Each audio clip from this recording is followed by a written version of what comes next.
हरि ओम हरि ओम।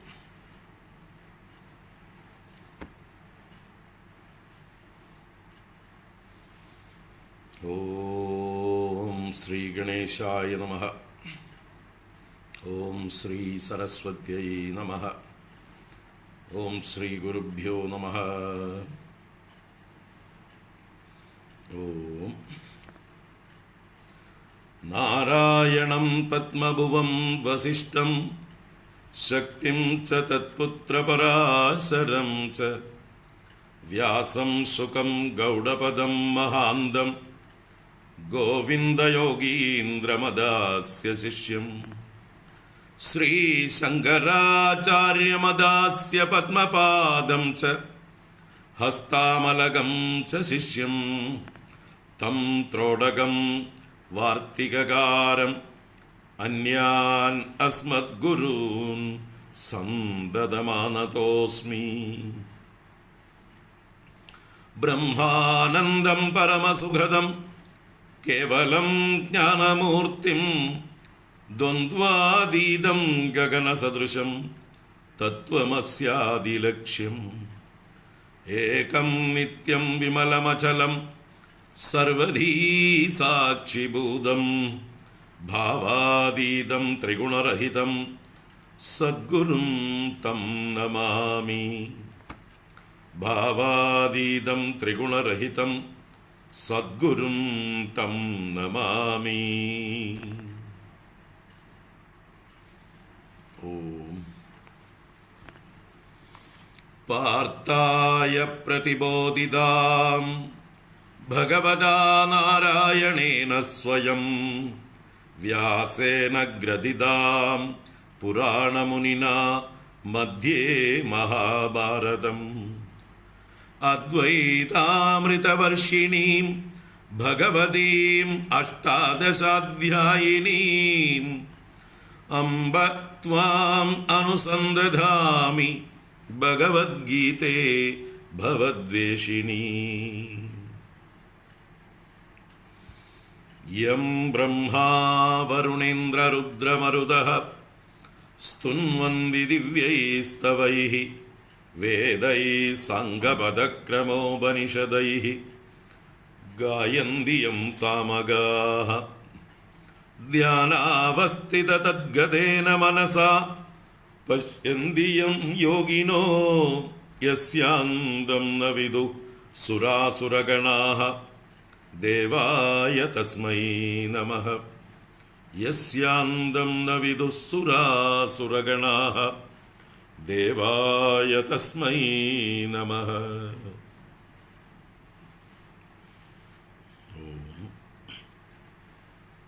ओम नमो भगवते वासुदेवाय।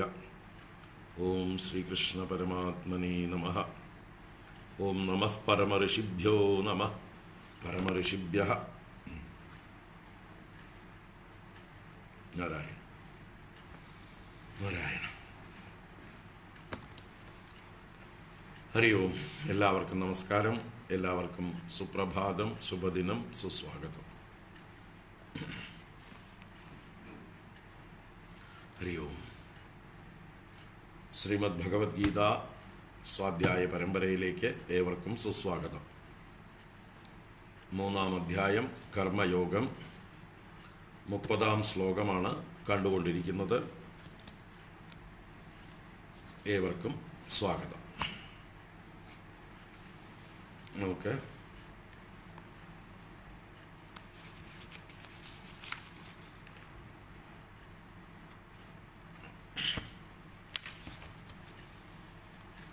ഇരുപത്തി 5-ാം ശ്ലോകം മുതൽക്ക് 30 വരെ ചൊല്ലാം. ഓം നമോ ഭഗവതേ വാസുദേവായ. ഓം ശ്രീകൃഷ്ണ പരമാത്മനേ നമഃ. അഥ ശ്രീമദ്ഭഗവദ്ഗീതായാം തൃതീയോധ്യായഃ കർമ്മയോഗഃ.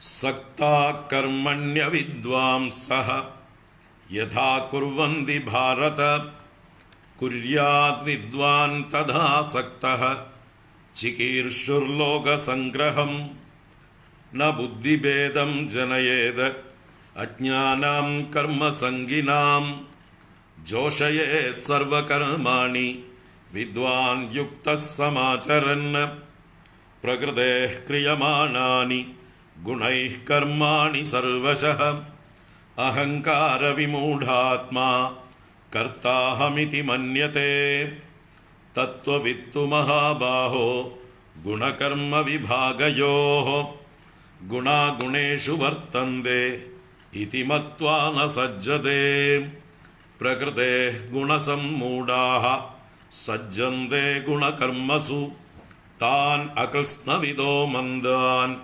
കൃത്സ്നവിന്ന വിചാലയേത് മയി സർവാണി കർമാണി സന്യസ്യാധ്യാത്മചേതസാ നിരാശീർനിർമ്മമോ ഭൂത്വാ യുധ്യസ്വ വിഗതജ്വരഃ.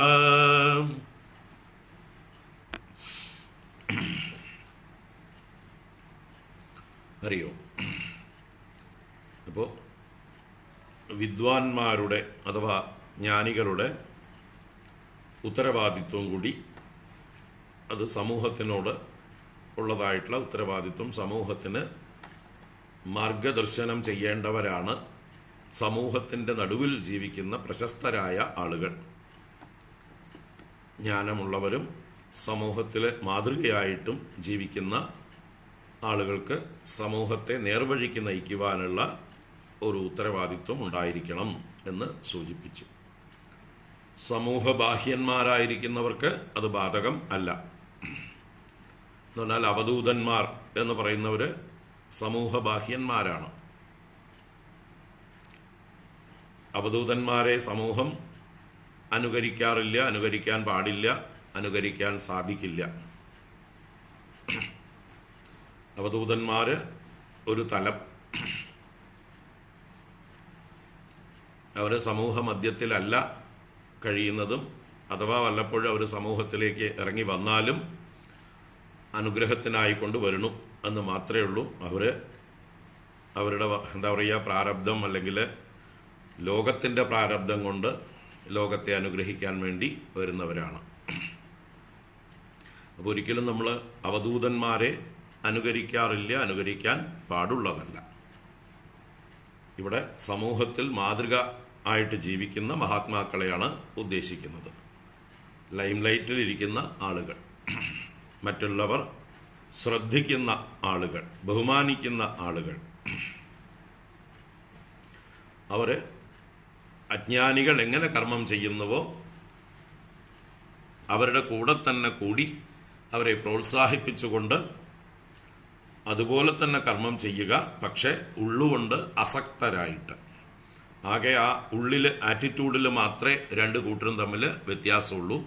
അത് ബാഹ്യമായിട്ട് തിരിച്ചറിയാൻ സാധ്യമല്ല. ഒരാൾ ജ്ഞാനിയാണോ ഒരാൾ അജ്ഞാനിയാണോ എന്ന് ഒരാൾ ചെയ്യുന്ന കർമ്മം നോക്കി കണ്ടുപിടിക്കാൻ സാധ്യമല്ല. അത് അയാളുടെ ആന്തരികമായിട്ടുള്ള അവസ്ഥയാണ്. അതൊരു ജ്ഞാനിക്ക് മാത്രമേ അദ്ദേഹത്തിൻ്റെ ആന്തരികമായിട്ടുള്ള ഭാവം അറിയാൻ കഴിയുള്ളൂ. താൻ എന്തിനു വേണ്ടി കർമ്മം ചെയ്യുന്നു. അപ്പം തനിക്ക് ഒന്നും ചെയ്യാനില്ല. ഇവിടെ ഭഗവാൻ തൻ്റെ കാര്യം എടുത്തു പറഞ്ഞുവല്ലോ. നമേ പാർത്ഥാസ്തി കർത്തവ്യം ത്രിഷു ലോകേഷു കിഞ്ചന നാനവാപ്തം അവാപ്തവ്യം വർത്തയേവച്ച കർമ്മണി. എനിക്ക് 3 ലോകത്തിലും ഒന്നും ചെയ്യാനില്ല. കാരണം ഒന്നും പ്രാപ്തവ്യമായിട്ടോ അല്ലെങ്കിൽ ഇതുവരെ പ്രാപിക്കാത്തതായിട്ടോ ഇനി പ്രാപിക്കേണ്ടതായിട്ടോ എനിക്ക് ഇല്ലാത്തത് കൊണ്ട് ഒന്നും ചെയ്യാനില്ല. എന്നിട്ട് ഞാൻ പ്രവർത്തിച്ചു കൊണ്ടേയിരിക്കുന്നു. അതിന് കാരണം സമൂഹം എന്നെ നോക്കുന്നത് കൊണ്ട്, ഞാൻ സമൂഹ മധ്യത്തിൽ ജീവിക്കുന്നത് കൊണ്ട്, ഞാൻ പലർക്കും മാതൃകാ പുരുഷനായതുകൊണ്ട്, ശ്രേഷ്ഠ പുരുഷൻ ആയതുകൊണ്ട്. അപ്പോൾ അങ്ങനെയുള്ള അജ്ഞന്മാരും കർമ്മത്തിൽ ആസക്തിയുള്ളവരുമായിട്ടുള്ള ആളുകളെ ബുദ്ധിഭേദം ജനിപ്പിക്കരുത്. ന ബുദ്ധിഭേദം ജനയേത് അജ്ഞാനാം കർമ്മസംഗിനാം. അവരോടുകൂടെ ചേർന്ന് പ്രവർത്തിക്കുക. ഇനി എങ്ങനെയാണ് ഈ അജ്ഞാനികൾ, മൂഢന്മാർ സ്വയം ആസക്തിയുള്ളവരായി തീരുന്നത്? അവരുടെ കാര്യകരണ സംഘാതമാകുന്ന ശരീര മനോബുദ്ധികളാൽ പ്രകൃതേഹേ ഗുണൈഹി ക്രിയമാണാനി കർമാണി. അവരുടെ പ്രകൃതിയുടെ ഗുണങ്ങളാലാണ് അവരുടെ കർമ്മങ്ങൾ ചെയ്യപ്പെടുന്നത്. പക്ഷേ ആ പ്രകൃതി ഗുണങ്ങളാലാണ് ചെയ്യപ്പെടുന്നത് എന്ന് വകതിരിവില്ലാത്തത് കൊണ്ട്, അതിനെക്കുറിച്ച് വിചാരം ചെയ്യാത്തത് കൊണ്ട് അവിദ്വാൻമാരായിട്ടുള്ള ആളുകൾ അഹങ്കാര വിമൂഢാത്മാ, അഭിമാനം കൊണ്ട് മൂഢരായിത്തീരുന്നു. കർത്ത അഹം ഇതി മന്യത്തെ, ആത്മസ്വരൂപനായ ഞാനാണ് കർത്താവ് എന്ന് വിചാരിക്കുന്നു. കാരണം അയാൾക്ക് ആത്മസ്വരൂപത്തെക്കുറിച്ച് അറിവില്ല, ഈ കാര്യകരണ സംഘാതത്തെക്കുറിച്ചും വകതിരിവില്ല. ഈ ശരീരമോ മനസ്സോ ഇന്ദ്രിയങ്ങളോ അതിനെക്കുറിച്ചൊന്നും, അതിൻ്റെയൊന്നും തത്വം, അതിൻ്റെയൊന്നും പ്രവർത്തന രീതികളെക്കുറിച്ച്, അതിൻ്റെ ഘടനയെക്കുറിച്ച്, അതിൻ്റെ ധർമ്മങ്ങളെക്കുറിച്ച് ഒന്നും ഇയാളിതുവരെ വിചാരം ചെയ്തിട്ടില്ല. സാഖ്യശാസ്ത്രമൊന്നും പഠിച്ചിട്ടില്ല. ഭാഗവതമോ ഭഗവത്ഗീതയോ ഒന്നും പഠിച്ചില്ല. അതിൽ ഈ വിഷയങ്ങളൊക്കെ ഉണ്ട്. അല്ലെങ്കിൽ ആചാര്യ ഭഗവത്പാദരുടെ അനേക കൃതികളുണ്ട്. തത്വബോധമോ ആത്മബോധമോ വിവേക ചൂടാമണിയോ അങ്ങനെയുള്ള അനേക പ്രകരണ കൃതികളുണ്ട്. അതൊന്നും പഠിച്ചില്ല. ഭാഗവതാദികളിൽ ദ്വിതീയ തൃതീയ സ്കന്ധങ്ങളിൽ ഈ വിഷയങ്ങളൊക്കെ വളരെ വിശാലമായി വിശദമായി ചർച്ച ചെയ്യപ്പെട്ടിട്ടുണ്ട്. അതൊന്നും പഠിച്ചിട്ടില്ല. സപ്താഹങ്ങൾക്ക് പോകും, അവിടെ എന്തൊക്കെയോ കുറച്ച് കഥകൾ കേൾക്കും, ഓടി വരും, അത്രേ ഉള്ളൂ. അതുതന്നെ എന്തോ പറഞ്ഞ പോലെയാണ്. സൗകര്യത്തിന് പോയിട്ട് വരിക എന്ന് മാത്രമേ ഉള്ളൂ. അതിലൊന്നും ഒരു കമ്മിറ്റ്മെൻ്റ് ഒന്നും സാധാരണക്കാർക്കൊന്നും ഇല്ല. അതുകൊണ്ട് തന്നെ അതിൽ പങ്കെടുക്കുന്ന ആളുകളുടെ കമ്മിറ്റ്മെൻ്റ് അനുസരിച്ചാണ് ആചാര്യന്മാരുടെ ഉത്സാഹവും അവർ പറയുന്നതും. ആളെ നോക്കിയിട്ടേ പറയാൻ പറ്റുള്ളൂ. അപ്പോൾ ആളുകൾ താല്പര്യമൊന്നുമില്ലാതെ വല്ലപ്പോഴും വന്ന് എത്തി നോക്കുന്നവരാണെങ്കിൽ അവരോട് കഥ മാത്രം പറഞ്ഞിട്ട് പോകും, അത്രയേ ഉള്ളൂ. കാരണം അവർക്ക് അതുപോലും കുറച്ച് നേരം ഇരുന്ന് കേൾക്കാൻ ക്ഷമയുണ്ടാവില്ല. അപ്പോൾ അവരോട് പോയിട്ട് തത്വമൊക്കെ പറയാൻ പോയാൽ അവർ പിന്നെ നാളെ വരാതെയാവും. ഇന്ന് കുറച്ച് കഥയെങ്കിലും കേട്ടാൽ നാളെ കഥ കേൾക്കാൻ രുചിയുണ്ട്, ഊണും കഴിക്കാം, എന്നിട്ട് അങ്ങനെ കരുതിക്കൊണ്ട് അവർ വരും. അപ്പോൾ അങ്ങനെയുള്ള ഇതേ നടക്കുന്നുള്ളൂ. അല്ലാതെ അതിനുള്ള സമയവുമില്ല. സപ്താഹം എന്ന് പറഞ്ഞാൽ ശ്രീമദ് ഭാഗവതത്തിൻ്റെ ഒരു എത്തിനോട്ടം മാത്രമാണ്, ഒരു ട്രെയിലർ മാത്രമാണ്. നമ്മൾ അഡ്വർടൈസ്മെൻറ്റുകൾ, പ്രൊമോകൾ ഇറക്കാറില്ലേ? ഒരു സിനിമ ഇറങ്ങുന്നതിന് മുമ്പായിട്ട് അതിൻ്റെ ഒരു പ്രൊമോ, ഒരു ട്രെയിലർ, ഒരു കഷ്ണം അവിടുന്ന് ക്ലിപ്പിങ്സ് കട്ട് ചെയ്തിട്ട് ചേർത്ത് വെച്ചിട്ട് വളരെ ഫാസ്റ്റായിട്ട് അങ്ങനെ പോവും. അപ്പോൾ എന്തൊക്കെയോ അതിലിങ്ങനെ മിന്നി തെളിഞ്ഞ് പോവും. അപ്പോൾ ഇതൊക്കെ അതിലുണ്ട് എന്ന് വിചാരിക്കും. എന്നിട്ട് നമ്മൾ കാണാൻ പോകും. കാണാൻ മുമ്പ് ഈ ട്രെയിലർ കണ്ട ഇതൊന്നും ചിലപ്പോൾ ആ സിനിമയിലൊന്നും ഉണ്ടാവില്ല. അത്ര സ്പീഡോ അത്ര ഇൻസ്പിറേഷനോ ഒന്നും ഉണ്ടാവില്ല. ചിലപ്പോൾ ബോറായിരിക്കും. എന്നാലും ട്രെയിലർ നന്നായിട്ട് ഇറക്കും. അതുപോലെയല്ല ഇവിടെ ഉദ്ദേശിച്ചത്. അതുപോലൊരു ഓട്ടപ്രദക്ഷിണം മാത്രമാണ് ഈ സപ്താഹങ്ങൾ. അതിലൊന്നും ഈ വക തത്വങ്ങളൊന്നും ചർച്ച ചെയ്യാനൊന്നും വേണ്ടത്ര സമയം കിട്ടില്ല. കപിലോപദേശമോ അല്ലെങ്കിൽ തൃതീയ സ്കന്ധത്തിലെ ആ ബ്രഹ്മദേവൻ എങ്ങനെയാണ് സൃഷ്ടിയെ ആരംഭിക്കുന്നതെന്ന്, ആ ബ്രഹ്മദേവൻ്റെ മുമ്പിൽ തത്വങ്ങൾ എങ്ങനെയാണ് ഉണ്ടാകുന്നത്, 24 തത്വങ്ങളുടെ ഉൽപ്പത്തി എങ്ങനെയാണ്, അതൊക്കെ ഡീറ്റെയിൽ ആയിട്ട് ചർച്ച ചെയ്യാൻ ആർക്കാ സമയം? എങ്ങനെ സാധിക്കുക? അപ്പോൾ അതൊക്കെ പഠിച്ചാൽ ഇതൊക്കെ മനസ്സിലാവും. അല്ലെങ്കിൽ ഭഗവത്ഗീത അതുപോലെ ഇരുന്നിങ്ങനെ വിസ്തരിച്ച് പഠിച്ചാൽ ഇതൊക്കെ മനസ്സിലാക്കും. ഇനി വരാനിരിക്കുന്നുണ്ട് ഓരോ വിഷയങ്ങൾ. ഗീതയിലുള്ള ഡീറ്റെയിൽ ആയിട്ടുള്ള ചർച്ചകളുണ്ട്. അപ്പോൾ ഇതൊന്നും വിചാരം ചെയ്തിട്ടില്ലാത്ത, ഈ ഒരു സംസ്കാരമൊന്നുമില്ലാത്ത ഒരു പ്രാകൃതൻ, ഒരു മൂഢൻ, അഹങ്കാര വിമൂഢാത്മാ കർത്താഹം ഇതി മന്യത്തെ, ഞാനാണ് കർത്താവ് എന്നങ്ങോട്ട് കൺക്ലൂഡ് ചെയ്യുന്നു. അങ്ങനെ അയാൾക്ക് ആസക്തി വർദ്ധിച്ചു വരുന്നു.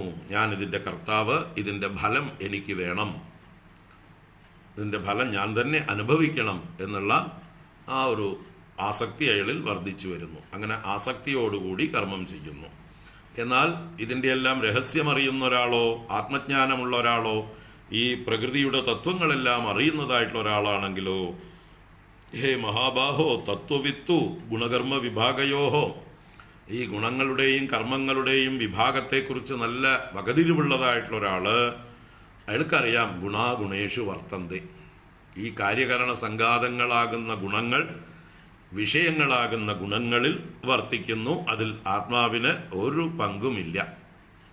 ആത്മാ അതിലേക്ക് പ്രകാശം വീശുന്നു, സാക്ഷി മാത്രമായി, സാന്നിധ്യം മാത്രമായി ഇരിക്കുന്നു. ആത്മാവിൻ്റെ സാന്നിധ്യം കൊണ്ടാണ് ഈ കാര്യകരണ സംഘാതം ചേഷ്ടിക്കുന്നത്. ഈ ശരീര മനോബുദ്ധികൾ ചേഷ്ടിക്കുന്നത് ആത്മസാന്നിധ്യം കൊണ്ട് മാത്രമാണ്. പക്ഷെ അവിടെ ആത്മാ നേരിട്ടൊന്നും ചെയ്യുന്നില്ല. വിഷയങ്ങളും ഗുണങ്ങൾ തന്നെയാണ്. ഇവൻ്റെ പ്രാരബ്ധത്തിനനുസരിച്ച ഗുണങ്ങൾ അവിടെ അവന് അവൈലബിളായി തീരുന്നു. ഇവൻ്റെ എന്തൊക്കെയാണ് പൂർവ്വകർമ്മങ്ങൾ, എന്തൊക്കെയാണ് പ്രാരബ്ധം, അതിനനുസരിച്ചുള്ള അനുഭവങ്ങൾ അവനെ തേടിയെത്തുന്നു.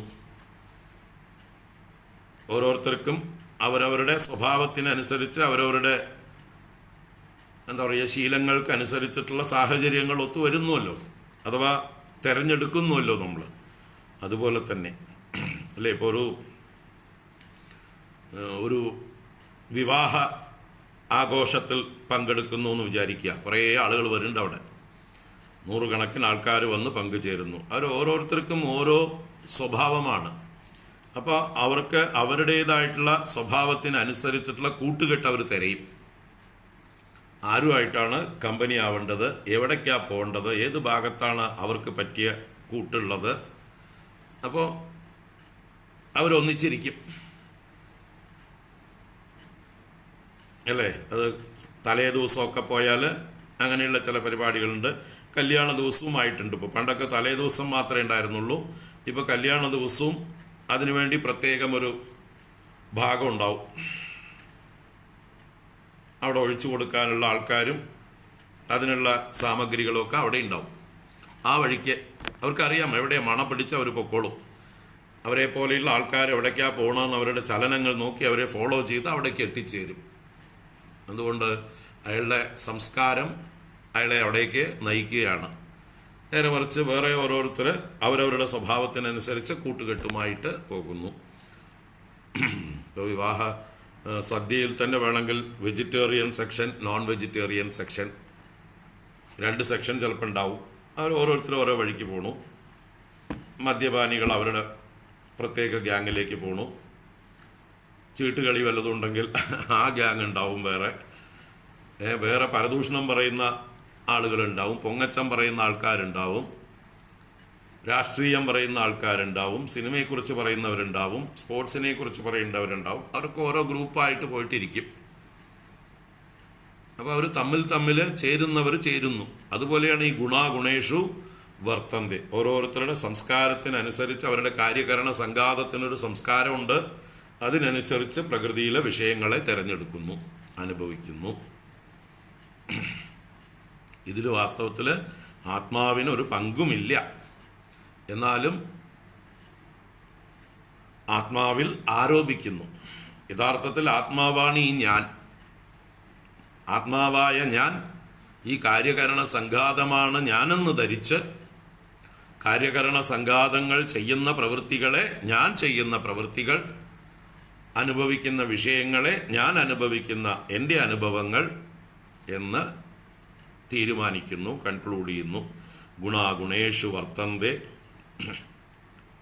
ഇതി മത്വാ ന സജ്ജത്തെ. അപ്പോൾ ഈ ജ്ഞാനികൾ അങ്ങനെയല്ല, അവർ ഗുണങ്ങളിൽ വർത്തിക്കുന്നു എന്ന് അറിഞ്ഞ് ന സജ്ജതെ ന സംഘം കരോതി ന ശക്തിം കരോതി. അവർ ശക്തിയെ ചെയ്യുന്നില്ല, ആസക്തി ഉണ്ടാകുന്നില്ല. അവരതിൽ നിന്ന് വേറിട്ട് നിൽക്കുന്നു, വിലക്ഷണരായി നിൽക്കുന്നു. ഈ കാര്യകരണ സംഘാതത്തിൻ്റെ സംസ്കാരത്തിനനുസരിച്ച് വിഷയങ്ങളെ അത് അനുഭവിക്കുന്നു എന്ന് അവർക്കറിയാം. പ്രകൃതേ ഗുണസമ്മൂഢാഹ സജ്ജന്തേ ഗുണകർമ്മസു താൻ അകൃഷ്ണവിദോ മന്ദാൻ കൃഷ്ണവിദ് ന വിചാലയേത്. ഒരിക്കൽ കൂടി ഉറപ്പിച്ചു പറഞ്ഞു, ന ബുദ്ധിഭേദം ജനയേത് എന്നുള്ള വിഷയത്തെ കൺക്ലൂഡ് ചെയ്യണം ഇവിടെ. അപ്പോൾ പ്രകൃതിയുടെ ഗുണങ്ങളാൽ സമ്മോഹിതരായ മൂഢരായ ആളുകൾ ഗുണകർമ്മസു സജ്ജന്തേ, ഗുണങ്ങളിലും കർമ്മങ്ങളിലും അല്ലെങ്കിൽ ഗുണങ്ങളാൽ ചെയ്യപ്പെടുന്ന കർമ്മങ്ങളിൽ സക്തരായിത്തീരുന്നു. ആ കർമ്മങ്ങളിൽ ആസക്തിയുള്ളവരായിത്തീരുന്നു. അതിൻ്റെ ഫലം എനിക്ക് വേണം എന്നുള്ള ആസക്തിയോടുകൂടെ. അങ്ങനെയുള്ള അകൃഷ്ണവിധ അല്പജ്ഞാനികളായിട്ടുള്ളവരെ, തീർത്തും ഒന്നും അറിയാത്തവരല്ല, അകൃഷ്ണവിധ ന കൃഷ്ണവിധ, അവർ കൃഷ്ണവിത്തുകളല്ല, തത്വം അറിയുന്നവരല്ല, ജ്ഞാനികളല്ല. വിഷയത്തെക്കുറിച്ച് വേണ്ട അറിവില്ല. അങ്ങനെയുള്ള അല്പജ്ഞന്മാരായിട്ടുള്ള താൻ അവരെ മന്ദാൻ, അവർ മന്ദന്മാരാണ്, മന്ദബുദ്ധികളാണ്, വേണ്ടത്ര ബുദ്ധി വികാസം ഉണ്ടായിട്ടില്ല. അവരുടെ രജോ ഗുണവും തമോ ഗുണവും തന്നെയാണ് അതിന് കാരണം. സത്വഗുണം വികസിച്ചിട്ടില്ല. അങ്ങനെയുള്ള മന്ദാൻ കൃഷ്ണവിത് ന വിചാലയേത്. തത്വവിത്ത് അഥവാ ജ്ഞാനി, കൃഷ്ണവിത് ആത്മവിത് ന വിചാലയേത്. എല്ലാറ്റിൻ്റെയും രഹസ്യം അറിയുന്ന ഒരാൾ അവനെ പിടിച്ച് പെട്ടെന്ന് ഒലയ്ക്കരുത്, അവൻ്റെ ബുദ്ധിക്ക് ഭ്രമം ഉണ്ടാക്കരുത്. അവനതിന് വളർച്ച എത്തിയിട്ടില്ല. അപ്പോൾ തൽക്കാലം അവൻ ഏത് വഴിക്കാണ് പോകുന്നത് ആ വഴിക്ക് പോകാൻ അനുവദിക്കുക. അവനെ ഭയപ്പെടുത്തി ഭ്രമമുണ്ടാക്കി എവിടെയെങ്കിലും വീഴാനും അബദ്ധം വല്ലതും പറ്റാനൊന്നും ഇടയുണ്ടാക്കരുത്. അവൻ പോകുന്ന വേഗത്തിൽ തൽക്കാലം പോകട്ടെ, അവൻ്റെ കൂടെ പോവുക. പതുക്കെ വേഗം കുറയ്ക്കാനുള്ള വഴികൾ നോക്കുക. എന്നിട്ട് വേഗം കുറയുമ്പോൾ യു ടേൺ എടുക്കാൻ പാകമാകുമ്പോൾ മാത്രം അവിടുന്ന് യു ടേൺ എടുപ്പിക്കുക. അല്ലെങ്കിൽ വണ്ടി തലകീഴായിട്ട് മറിയുന്ന പോലെ അവനും ഒരു മറിച്ചിലുണ്ടാകും. ബുദ്ധിഭേദം, ബുദ്ധിഭ്രമം എവിടെയും എത്തില്ല.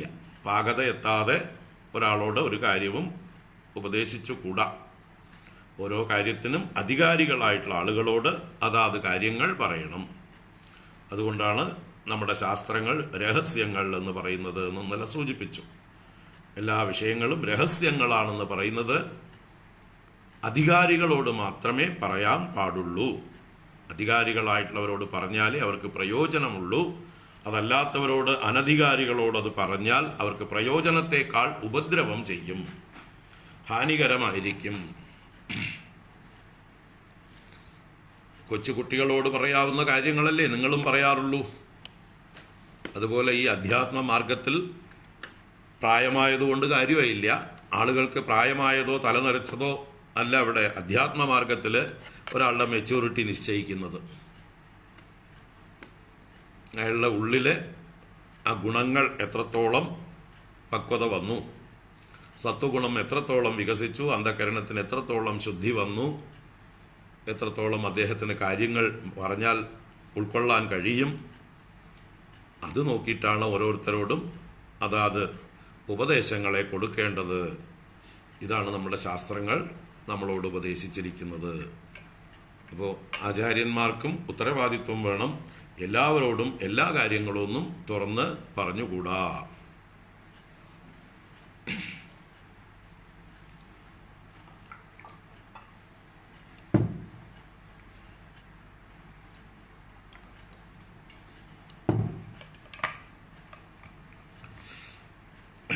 ഇന്നലെ നമ്മൾ അവസാനെത്തിയത് 30-ാം ശ്ലോകത്തിലാണ്. മയി സർവാണി കർമാണി സന്യസ്യാധ്യാത്മചേതസ നിരാശീർനിർമ്മമോ ഭൂത്വാ യുധ്യസ്വ വിഗതജ്വരഃ.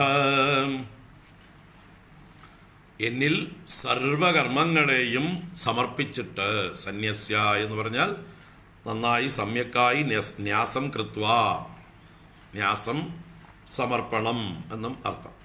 അപ്പം എന്നിൽ നന്നായി സമർപ്പിച്ചിട്ട് അധ്യാത്മചേതസ, അധ്യാത്മവിചാരത്തോടെ നിരാശീഹി നിർമ്മമഃ ഭൂത്വ, ആശകളെല്ലാം വെടിഞ്ഞവനായിട്ട്, നിർഗതമായ ആശയോടുകൂടിയവൻ നിരാശി. അപ്പം ആശകൾ വെടിഞ്ഞവനായി, നിർമ്മമഃ മമതകളെ വെടിഞ്ഞവനായി, എല്ലാറ്റിലും ഇതെൻ്റെ എൻ്റെ എന്നുള്ളതായിട്ടുള്ള ആ മമതയെ വെടിഞ്ഞവനായിട്ട്, ഭൂത്വ യുധ്യസ്വ വിഗതജ്വരഃ.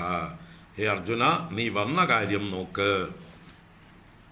നീ യുദ്ധത്തിനായിക്കൊണ്ടാണ് വന്നിരിക്കുന്നത്, നീ അത് മറന്നു നിൽക്കുകയാണ്. ഇപ്പോൾ അതിൽ നിന്ന് വിമുഖനായി നിൽക്കുകയാണ്. വന്ന കാര്യം നോക്ക്. യുധ്യസ്വ വിഗതജ്വരഃ, നിന്റെ ഉള്ളിലെ ജ്വരമെല്ലാം പോകട്ടെ.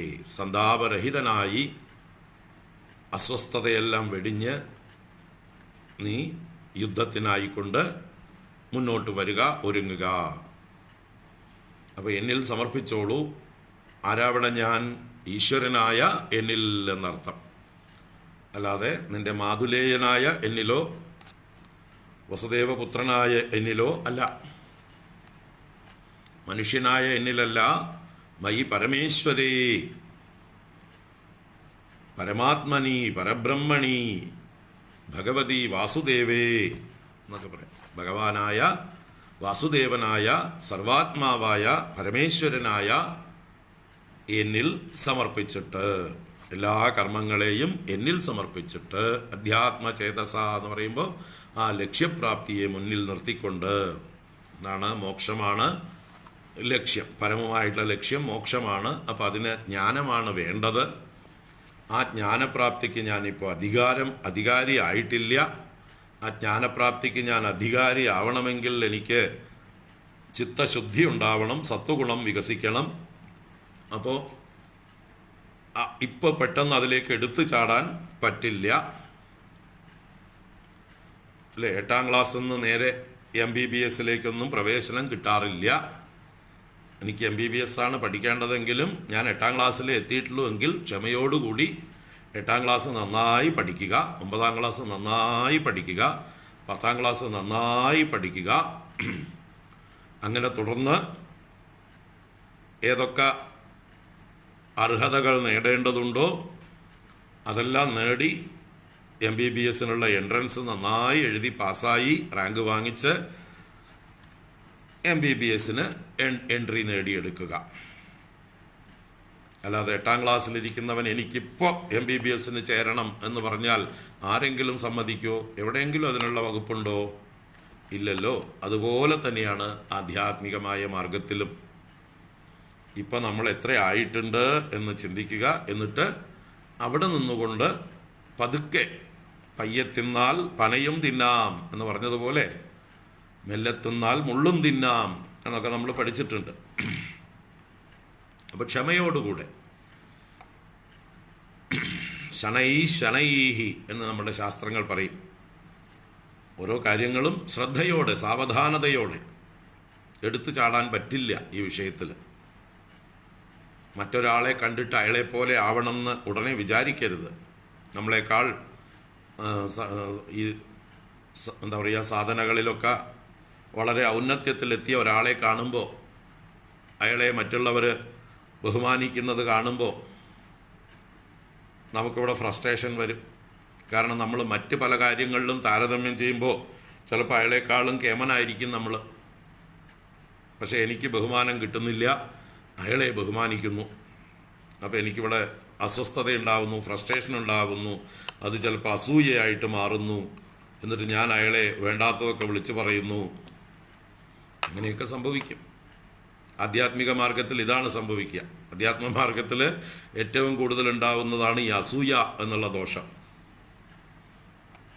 തന്നേക്കാൾ ഉയർന്ന ഒരാളെ കാണുമ്പോൾ സാധനാ മാർഗത്തിൽ, ആധ്യാത്മിക മാർഗത്തിൽ തന്നേക്കാൾ ഉയർന്ന ഒരാളെ കാണുമ്പോൾ ഉണ്ടാകുന്നൊരു അസ്വസ്ഥത, ഒരു ഫ്രസ്ട്രേഷൻ, അത് മാറ്റിവെക്കാൻ ശ്രമിക്കുക, പഠിക്കുക. എന്തായാലും തൻ്റെ സാധനകൾ താൻ ചെയ്യുക, തനിക്കാവുന്ന സാധനകൾ ചെയ്യുക. തുമ്പിയെ കൊണ്ട് കല്ലെടുപ്പിക്കുന്നത് പോലെ നമ്മളെ കൊണ്ട് ആവാത്തതൊന്നും നമ്മൾ ചെയ്യാൻ പോണ്ട. വലിയ വലിയ കാര്യങ്ങളൊക്കെ ഏറ്റെടുത്ത് പെട്ടെന്ന് വലിയ ആളാവണമെന്ന് വിചാരിച്ചാൽ എന്താ പറയുക, പെട്ടെന്ന് ഉപേക്ഷിച്ചിട്ട് പോകും. അത്രേ ഉള്ളൂ.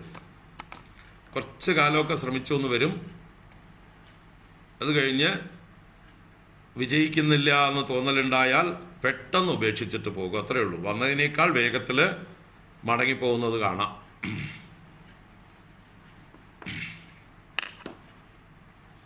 അവർ ഈ കിട്ടാത്ത മുന്തിരിങ്ങ പുളിക്കും എന്ന് പറയുന്ന കുറുക്കൻ്റെ കൂട്ടത്തിൽ സാധനകൾക്കൊന്നും തയ്യാറല്ല.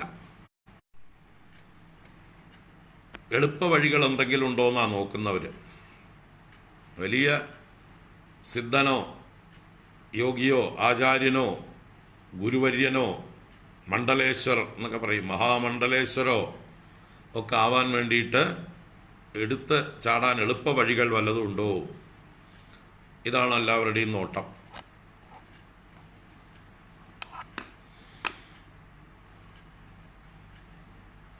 അങ്ങനെ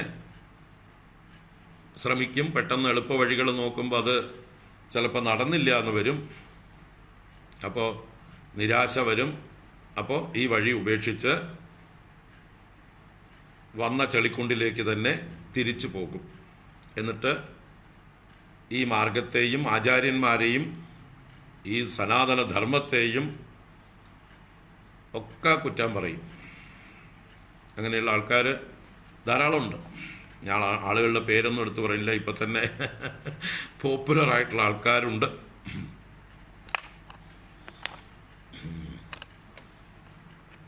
അവർ ഹിന്ദു സന്യാസികൾ എന്ന പേരിൽ സന്യാസ പേരും വെച്ചുകൊണ്ട് ഈ പറഞ്ഞ യൂട്യൂബിലും ഫേസ്ബുക്കിലുമൊക്കെ വിഡ്ഢിത്തരങ്ങളും പറഞ്ഞ് ആളുകളെ ഭ്രമിപ്പിച്ചുകൊണ്ടിരിക്കുന്നുണ്ട്, വഴിതെറ്റിച്ചുകൊണ്ടിരിക്കുന്നുണ്ട്. അങ്ങനെയൊക്കെ കുറേ ആൾക്കാരുണ്ട്.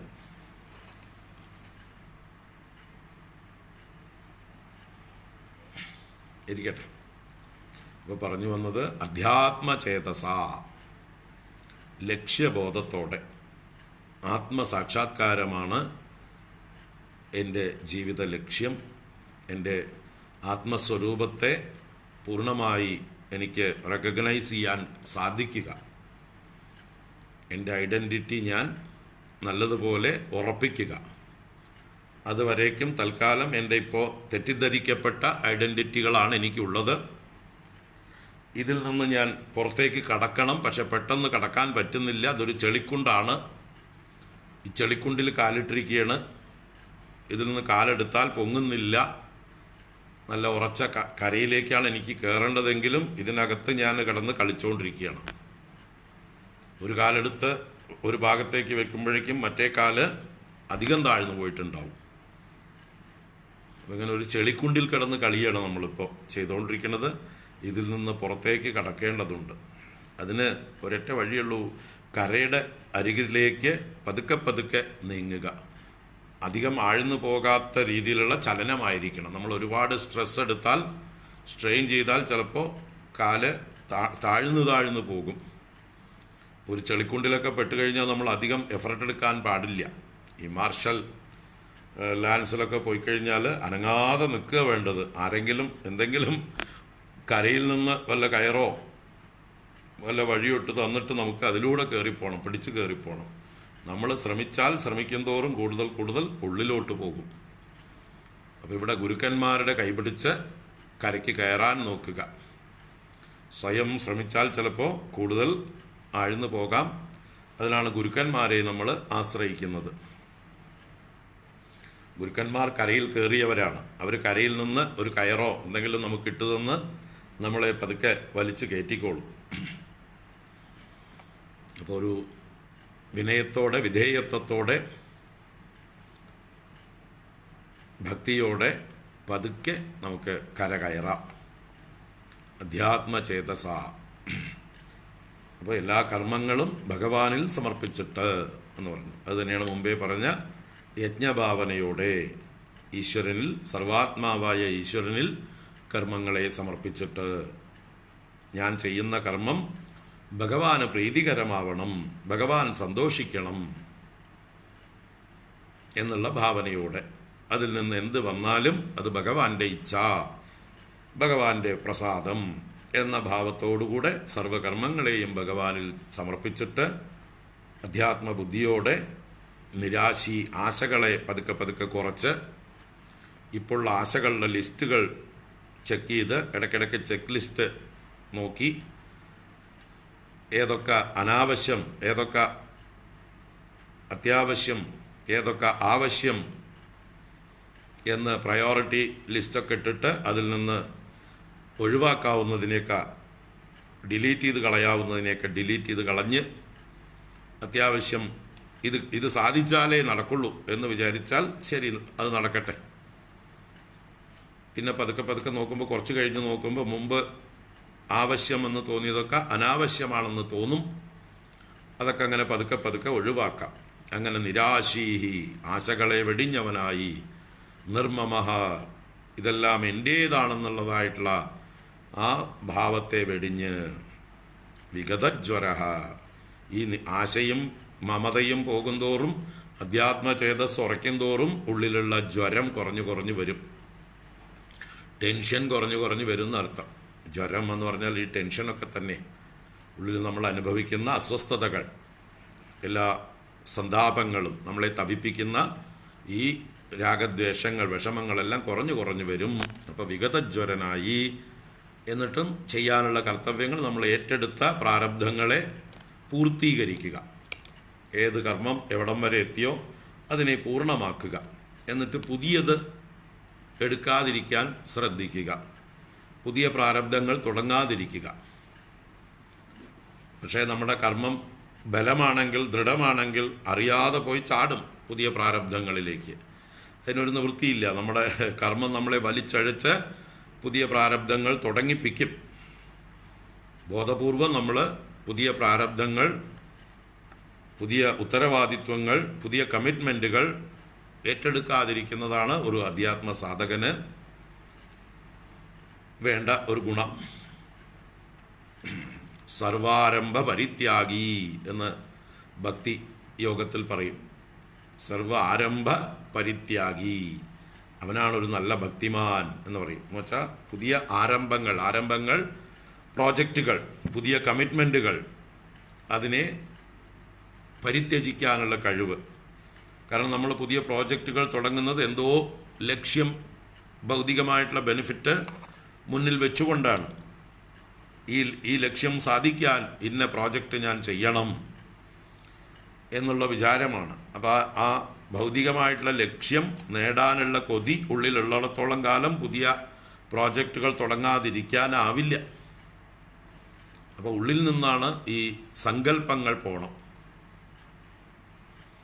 സങ്കല്പ പ്രഭവാൻ കാമാൻ സർവാൻ പാർത്ഥ മനോഗതാൻ എന്ന് മുമ്പ് പറഞ്ഞു. ആ സങ്കല്പ പ്രഭവങ്ങളായിട്ടുള്ള ആ കാമങ്ങളെയൊക്കെ, മനസ്സിലുള്ളതായിട്ടുള്ള കാമങ്ങളെയൊക്കെ പതുക്കെ ഉപേക്ഷിച്ചിട്ട് നിരാശി നിർമ്മമോ ഭൂത്വ യുദ്ധ്യസ്വ വിഗതജ്വര. നമുക്കിതിൻ്റെ ഭാഷ്യം കണ്ടിട്ട്, അതെ, ഏറ്റെടുത്തത് പൂർത്തിയാക്കാതെ പോകരുത്, പൂർത്തിയാക്കുക. ബോധപൂർവം ഉപേക്ഷിക്കാൻ പാടില്ല. നമുക്ക് വയ്യാതായ നിവൃത്തിയില്ല. അത് അപ്പോൾ നമ്മുടെ പ്രാരബ്ധം കഴിഞ്ഞു എന്ന് വിചാരിക്കാം.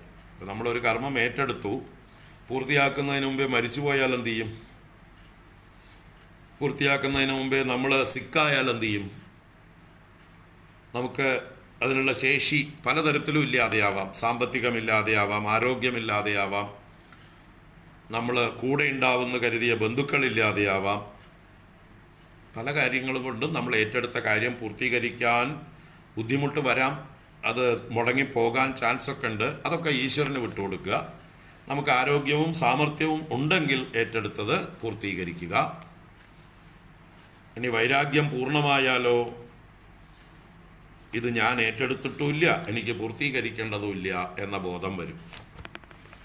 എൻ്റെ അറിവില്ലായ്മ കൊണ്ട് ഞാൻ എന്തോ എടുത്ത് ചാടിയതാണ്,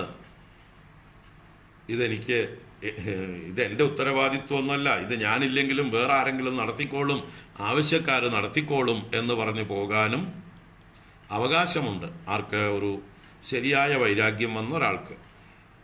എങ്കിലും സമൂഹത്തിന് ഒരു മാതൃകയാവില്ല അത്. ഉപനിഷത്ത് സ്വാതന്ത്ര്യം തന്നിട്ടുണ്ട്. യദഹരേവ വിരജേത് തദഹരേവ പ്രവ്രജേത്. ഏത് ദിവസം നിങ്ങൾക്ക് വൈരാഗ്യം വന്നോ അന്ന് തന്നെ പരിവ്രാജനം ചെയ്തോളൂ. ലൈസൻസ് ഉണ്ട്, ശാസ്ത്രസമ്മതിയുണ്ട്. യദഹരേവ വിരജേത് തദഹരേവ പ്രവ്രജേത്. ഏത് ദിവസം നിങ്ങൾക്ക് പക്വത വന്നു, എല്ലാം മതിയായി എന്ന് പൂർണ്ണ ബോധ്യം വന്നു, ഇനി ഒരിക്കലും ഇതിലേക്ക് ഞാൻ തിരിച്ചു വരില്ല എന്ന് ഉറപ്പുണ്ടോ, അപ്പോൾ നിങ്ങൾക്കത് വിട്ടേച്ച് പോകാം. ഇനി ഒരിക്കലും തിരിച്ചു വരരുത്. ആ വഴിക്ക് പിന്നെ തിരിഞ്ഞു നോക്കരുത്. ഉപേക്ഷിച്ചിട്ട് പോയാൽ പിന്നെ അതിനെക്കുറിച്ചിട്ടുള്ള അവലാതിയും ഉണ്ടാവരുത്. അയ്യോ, അത് ഞാൻ ചെയ്യാതെ വന്നു എന്നുള്ള തോന്നലുണ്ടാവരുത്. ആ ഒരു എന്താ പറയുക, കുറ്റബോധം വേട്ടയാടാൻ പാടുള്ളതല്ല. അത്ര പാകത വരണം. അതിനുള്ള ബോധം വേണ്ട പോലെ ഉദിക്കണം. ഒരു കുറ്റബോധവും ഇല്ലാതെ, പശ്ചാത്താപമില്ലാതെ, അതിനെക്കുറിച്ച് പിന്നീട് ഒരു വറിയും ചിന്തയും ഇല്ലാതെ അതിനെ ഉപേക്ഷിച്ച് പോകാൻ പറ്റുമെങ്കിൽ നിങ്ങൾ സന്യാസിയായി.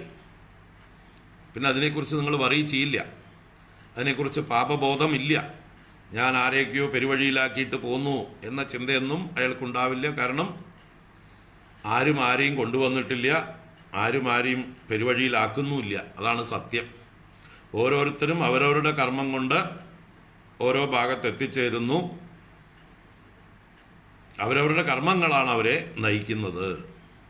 അതിന് നമ്മളാരും ഉത്തരവാദിയൊന്നുമല്ല. ഈ ലോകം നന്നാക്കാനോ ആരെങ്കിലും രക്ഷിക്കാനോ ഒന്നും നമുക്ക് ശക്തിയൊന്നുമില്ല. അതാണ് പരമാർത്ഥം.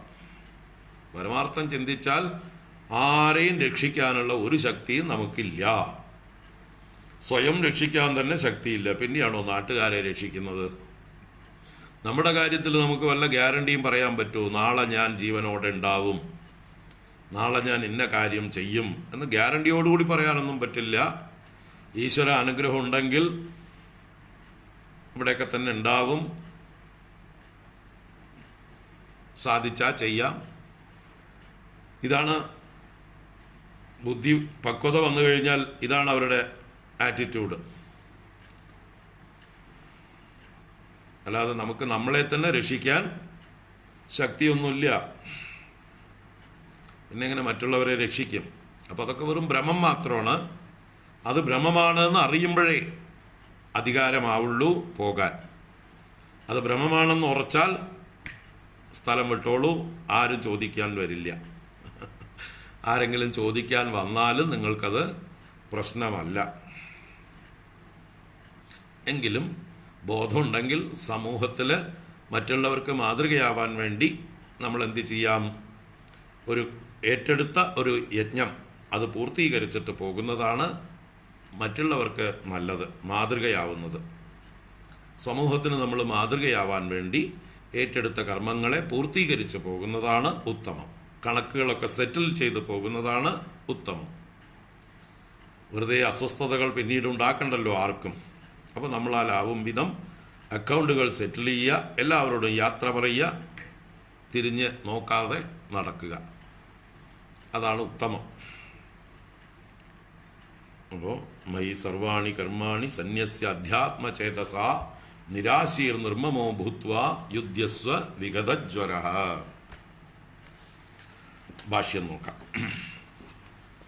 മയി വാസുദേവേ പരമേശ്വരേ സർവജ്ഞേ സർവാത്മനി സർവാണി കർമാണി സന്യസ്യ നിക്ഷിപ്യ അധ്യാത്മചേതസ വിവേകബുദ്ധ്യ അഹംകർത്ത ഈശ്വരായ ഭൃത്യവത് കരോമി ഇതി അനയാ ബുദ്ധ്യ കിം ച നിരാശീഹി ത്യക്താശീഹി നിർമ്മമോ മമ ഭാവഃ ച നിർഗതോ യസ്യ തവ സഹ ത്വം നിർമ്മമോ ഭൂത്വാ യുദ്ധ്യസ്വ വിഗതജ്വരഃ വിഗതസന്താപോ വിഗതശോകഃ സന്ന ഇത്യർത്ഥഃ.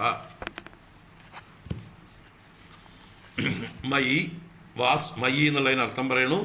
വാസുദേവേ പരമേശ്വരേ സർവജ്ഞേ സർവാത്മനി. 4 പദങ്ങളെ കൊണ്ട് മയി എന്നുള്ളതിനെ വ്യാഖ്യാനിച്ചു. വാസുദേവേ, എന്നിൽ വാസുദേവനിൽ. അപ്പൊ ഈ വാസുദേവനെ തെറ്റിദ്ധരിക്കേണ്ട. വസുദേവരുടെ പുത്രനായതുകൊണ്ട് വാസുദേവൻ എന്ന് തെറ്റിദ്ധരിക്കും. യഥാർത്ഥത്തിൽ വസുദേവരുടെ പുത്രനാകുന്നതിന് മുമ്പും വാസുദേവനായിരുന്നു മൂപ്പര്.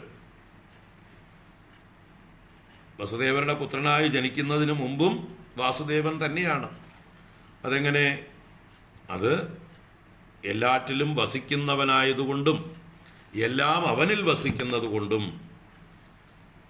വസന്തി അസ്മിൻ സർവം ഇതി വാസുദേവ. അവനിലെല്ലാം വസിക്കുന്നു. ഈ ലോകങ്ങൾ മുഴുവൻ അവനിൽ വസിക്കുന്നു. അതുകൊണ്ട് വാസുദേവൻ. അവൻ എല്ലാറ്റിലും ആത്മസ്വരൂപനായി വസിക്കുന്നു. അതുകൊണ്ട് വാസുദേവൻ. വസനാത് ദ്യോതനാത്. അവൻ എല്ലാറ്റിലും വസിച്ച് എല്ലാറ്റിനെയും പ്രകാശിപ്പിക്കുന്നു, എല്ലാറ്റിനെയും ചൈതന്യവത്താക്കുന്നു, എല്ലാറ്റിനെയും ഉള്ളതാക്കി ചെയ്യുന്നു. അപ്പോൾ ഈ ലോകത്തിന് സത്ത കൊടുക്കുന്നത്, ലോകത്തിലെ പദാർത്ഥങ്ങൾക്കൊക്കെ സത്ത കൊടുക്കുന്നത് ഏത് പൊരുളാണോ ആ പൊരുളാണ് ഇവിടെ വാസുദേവൻ. അപ്പോൾ ആ വാസുദേവനായ എന്നിൽ എന്നർത്ഥം. പരമേശ്വരേ, പരമേശ്വരേ പരമനായ ഈശ്വരനിൽ. എല്ലാറ്റിൻ്റെയും നിയന്താവാണ്. എൻ്റെ മുകളിൽ വേറൊരു നിയന്താവ് ഇല്ല. സർവരെയും നിയന്ത്രിക്കുന്ന പരമേശ്വരേ മയി സർവജ്ഞേ, എല്ലാം അറിയുന്നവനായ എന്നിൽ, സർവാത്മനി, എല്ലാവരുടെയും ആത്മാവായിരിക്കുന്ന എന്നിൽ, എല്ലാറ്റിൻ്റെയും സാരമായിരിക്കുന്ന എന്നിൽ എന്നർത്ഥം. അപ്പോൾ വാസുദേവേ പരമേശ്വരി സർവജ്ഞേ സർവാത്മനി മയി സർവാണി കർമാണി സന്യസ്യ, എല്ലാ കർമ്മങ്ങളെയും സന്യസ്യ എന്നുള്ളതിന് നിക്ഷിപ്യ എന്നർത്ഥം പറഞ്ഞു. സന്യസ്യ എന്നുള്ളതിനർത്ഥം നിക്ഷിപ്യ, നിക്ഷിപ്യ നന്നായി ഉറപ്പിച്ചിട്ട് എന്നാണ്. നിക്ഷേപിച്ചിട്ട്, നിശേഷേണ ക്ഷേപയിത്വ, നിതരാം ക്ഷേപയിത്വ നമുക്കർത്ഥം. നന്നായി ഉറപ്പിച്ചിട്ട്. അധ്യാത്മചേതസ, അധ്യാത്മചേതസ എന്നുള്ളതിന് അർത്ഥം പറയുന്നു വിവേകബുദ്ധിയ അഹം കർത്ത ഈശ്വരായ ഭൃത്യവത് കരോമി ഇതി അനയാ ബുദ്ധിയ. അപ്പൊ ഇവിടെ അധ്യാത്മചേതസ എന്നുള്ളതിന് ആ കർമ്മയോഗത്തിന്റെ ബുദ്ധിയാണ് ഇവിടെ ഉപദേശിച്ചിരിക്കുന്നത്. ഇവിടെ കർമ്മയോഗത്തിന്റെ ഭാവം എങ്ങനെ? വിവേകബുദ്ധിയ അഹം കർത്ത. ഇവിടെ ഇപ്പം ഞാൻ കർത്താവാണെന്നുള്ള ഭാവമുണ്ട്. ആ ഭാവം പോയിട്ടില്ല, കാരണം ദേഹാഭിമാനമുണ്ട്. അപ്പൊ ദേഹാഭിമാനം ഉള്ളത് കൊണ്ടാണ് ഇവിടെ അഹം കർത്ത ഈശ്വരനായിക്കൊണ്ട് ഭൃത്യവത് കരോമി, ഒരു ഭൃത്യനെ പോലെ ഞാൻ ചെയ്യുന്നു. ഈശ്വരന് വേണ്ടി ഭൃത്യനായ ഞാൻ ചെയ്യുന്നു. അപ്പൊ ഈശ്വരൻ എന്താണോ പ്രീതി, ഈശ്വരന്റെ ഇഷ്ടം എന്താണോ അതറിഞ്ഞു വേണം ഒരു ഭൃത്യൻ പ്രവർത്തിക്കാൻ. അപ്പൊ ഈശ്വരേച്ഛ അറിഞ്ഞ്, ഈശ്വരന്റെ ഇഷ്ടം അറിഞ്ഞ്, എൻ്റെ കഴിവിൻ്റെ പരമാവധി ഈശ്വര പ്രീതിക്കായിക്കൊണ്ട്, അദ്ദേഹത്തെ സന്തോഷിപ്പിക്കാനായിക്കൊണ്ട് ഭൃത്യവത് കരോമി, ഞാൻ ചെയ്യുന്നു. ഇതി അനയാ ബുദ്ധ്യ, ഇപ്രകാരമുള്ള ബുദ്ധി കൊണ്ട്, ഇങ്ങനെ നിശ്ചയിച്ചിട്ട്. നമ്മളിവിടെ കർമ്മയോഗ ബുദ്ധ്യ എന്നാണ്. ഇവിടെ അധ്യാത്മചേതസ എന്നുള്ളതിന് വലിയ ലക്ഷ്യങ്ങളെയൊന്നും പറഞ്ഞില്ല. ഇമ്മീഡിയറ്റ് ആയിട്ടുള്ള ലക്ഷ്യം, അയാളുടെ പക്വതയിൽ നിന്നുള്ള, ഇപ്പോഴുള്ള അവസ്ഥയിൽ നിന്നുള്ള ഇമ്മീഡിയറ്റ് ലക്ഷ്യം. നമുക്ക് ലക്ഷ്യങ്ങൾ പല രീതിയിൽ ക്രമീകരിക്കേണ്ടതുണ്ട്. ആത്യന്തികമായിട്ടുള്ള ലക്ഷ്യം മോക്ഷമാണ്. പക്ഷേ അത് ഇവിടുന്ന് എടുത്തു ചാടാൻ നമുക്ക് പറ്റില്ല, അത് കുറച്ച് ദൂരമുണ്ട്. അപ്പം എന്ത് ചെയ്യുക? ആദ്യത്തെ കുറേ ദിവസം യാത്ര ചെയ്ത് എത്തേണ്ടതായിട്ടുള്ളൊരു ലക്ഷ്യമാണെങ്കിൽ നമ്മൾ കാൽനടയായിട്ടോ അല്ലെങ്കിൽ വേറെ ഏതെങ്കിലും ചെറിയ വണ്ടികളിലോ ഒക്കെ പോവുകയാണെങ്കിൽ ഇന്നത്തെ ഡെസ്റ്റിനേഷൻ ഇവിടെ, ഇത്ര കിലോമീറ്റർ പോയിട്ട് അവിടെ വിശ്രമിക്കുക. ഇപ്പോൾ ശബരിമലയ്ക്ക് നടന്നു പോകുന്നവരുണ്ട്. അപ്പോൾ അവർ ഓരോ ദിവസം ഓരോ ഭാഗത്ത് വിശ്രമിക്കും. ഇത്ര ദിവസം ഇത്ര നേരം നടക്കുന്നു, വെയിലായി കഴിഞ്ഞാൽ അവർ വിശ്രമിക്കുന്നു. പിന്നെയും വെയിൽ ആറിക്കഴിയുമ്പോൾ വീണ്ടും നടത്തം തുടങ്ങുന്നു. രാത്രി 8-9 മണി വരെ നടന്ന് പിന്നെ അവിടെ ഒരു ഭാഗം ലക്ഷ്യം വെച്ചിട്ടുണ്ടാവും, അവർ ഇമ്മീഡിയറ്റ് ലക്ഷ്യം, അവിടെ എത്തി വിശ്രമിക്കുന്നു. ഒറ്റ ദിവസം കൊണ്ട്, ഒരു നടത്തം കൊണ്ട് ബാംഗ്ലൂരിൽ നിന്ന് ശബരിമല എത്തില്ല, ചെന്നൈയിൽ നിന്ന് ശബരിമല എത്തില്ല. നടന്ന് പല ദിവസങ്ങൾ പല ഘട്ടങ്ങളിൽ നിർത്തിയിട്ടാണ് അവർ പോകുന്നത്. നമ്മളും അപ്പോൾ പല യാത്രകളും പോകുമ്പോൾ അങ്ങനെ പല ഭാഗത്ത് നമ്മൾ വിശ്രമിച്ച് പോകുന്നു. അപ്പോൾ ഓരോ ദിവസത്തേക്കും ലക്ഷ്യമുണ്ട്, ഇത്ര കിലോമീറ്റർ ഇന്ന്, അതിൻ്റെ ഇടയ്ക്ക് അതാണ് ഡെസ്റ്റിനേഷൻ, അന്നത്തെ ഡെസ്റ്റിനേഷൻ അതാണ്. അത് കഴിഞ്ഞിട്ട് പിന്നെ ഫർദർ നാളെ പുതിയ ഡെസ്റ്റിനേഷൻ സെറ്റ് ചെയ്യണം. നമ്മളിപ്പോൾ ഒരു പ്ലാനൊന്നും ഇല്ലാതെ പോവുകയാണെങ്കിൽ കൂടെ, വണ്ടി ഒരു കാറിലോ ബൈക്കിലോ ഒക്കെ ആണെങ്കിൽ പോലും ഒരു GPS സിസ്റ്റം കയ്യിലുണ്ടെങ്കിൽ അതിൽ നോക്കിയിട്ട് പോവാം. നമുക്ക് ഇന്ന് ഇത്ര ദൂരം സഞ്ചരിച്ചാൽ ഇന്നിടത്ത് നമുക്ക് വിശ്രമസ്ഥാനങ്ങളുണ്ട്, സുരക്ഷിതമായിട്ട് നമുക്ക് വിശ്രമിക്കാം. ആ ലക്ഷ്യം വെച്ചു, അവിടേക്ക് വെച്ച് പിടിപ്പിച്ചു. അല്ലാതെ ഒറ്റയടിക്ക് ഹിമാലയത്തിലേക്കാണ് പോകേണ്ടതെങ്കിൽ ഒറ്റ ദിവസം കൊണ്ട് ഹിമാലയം എത്തില്ല. അതുപോലെ ആയിരിക്കണം നമ്മുടെ ജീവിതത്തിലും. ആദ്യം ഒറ്റ ദിവസം കൊണ്ട് മോക്ഷം എന്നത് സാധിക്കില്ല. അപ്പം അധ്യാത്മചേതസ ഇവിടെ കർമ്മയോഗി എന്നുള്ള നിലയ്ക്ക് ഞാൻ ഇപ്പോൾ ചെയ്യുന്ന കർമ്മത്തെ ഈശ്വരനായി ഭൃത്യനെ പോലെ ഞാൻ ചെയ്യുന്നു. ഇത് അനയാബുദ്ധ്യ എന്ന് നിശ്ചയിച്ചുകൊണ്ട്. കിംച മാത്രമല്ല നിരാശീഹി തെക്താശീഹി, ത്യജിച്ച ആശകളെ പരമാവധി ഒഴിവാക്കിക്കൊണ്ട്, അനാവശ്യ ആശകളെ താലോലിക്കാതെ വളർത്തിക്കൊണ്ടുവരാതെ, നമ്മൾ താലോലിക്കും തോറും അത് പോഷിപ്പിക്കപ്പെടും, വളർത്തപ്പെടും. അപ്പോൾ അനാവശ്യമാണ് ആശകളെന്ന് മനസ്സിലാക്കി ഓരോന്നിനെയും ഉപേക്ഷിച്ചുകൊണ്ട് തെക്താശീഹി നിർമ്മമോ മമഭാവ ച നിർഗതോ യസ്യ തവ സഹത്വം നിർമ്മമ. മമഭാവ എൻ്റേത് എന്നുള്ളതായിട്ടുള്ള ദൃഢമായിട്ടുള്ള ബുദ്ധി നിർഗതമായത് ആരിൽ നിന്നോ, നിർഗത യസ്യ അങ്ങനെയുള്ള അങ്ങയ്ക്ക്, തവത്വം സത്വം നിർമ്മമ ഭൂത്വ നിർമ്മമനായി ഭവിച്ചിട്ട്, യുദ്ധ്യസ്വ വിഗതജ്വര വിഗതസന്താപോ വിഗതശോക സന് ഇത്യർത്ഥ. സന്താപം വിഗതമായവനായി, ശോകം പോയവനായി, ശോകരഹിതനായി യുദ്ധം ചെയ്യുക എന്ന് അർത്ഥം. അപ്പം ഈ ഗുണങ്ങൾ പതുക്കെ പതുക്കെ ആർജിക്കാൻ ഉള്ളതാണ് സാധാരണക്കാർക്ക്. ഇപ്പം അർജുനനെ സംബന്ധിച്ച് അധികം എന്താ പറയുക, സമയം ഇല്ല. അദ്ദേഹത്തിൻ്റെ ഉള്ളിൽ വളരെ പെട്ടെന്ന് തന്നെ ഇതിന് വേണ്ട ഒരുക്കങ്ങളൊക്കെ നടത്തേണ്ടതുണ്ട്. ഏകദേശം അതിനുള്ള പാകത എത്തിയിട്ടുള്ള ആളാണ് അർജുനൻ. കുറേയൊക്കെ അതിനുള്ള മെച്യൂരിറ്റി എത്തിയിട്ടുണ്ട്. അപ്പോൾ ഇപ്പോൾ ഈ പറയുന്ന കർമ്മയോഗം അദ്ദേഹത്തിന് അനുഷ്ഠിക്കാൻ സാധിക്കും. അതേ അനുഷ്ഠിക്കാൻ സാധിക്കുള്ളൂ. കർമ്മയോഗം അനുഷ്ഠിക്കാൻ സാധിക്കും. കർമ്മയോഗമേ അനുഷ്ഠിക്കാൻ സാധിക്കുകയുള്ളൂ അർജുനന്. അതുകൊണ്ട് അർജുനന് ഫിറ്റായ പ്രവൃത്തി, ആപ്റ്റായ പ്രവൃത്തി കർമ്മയോഗമാണ്.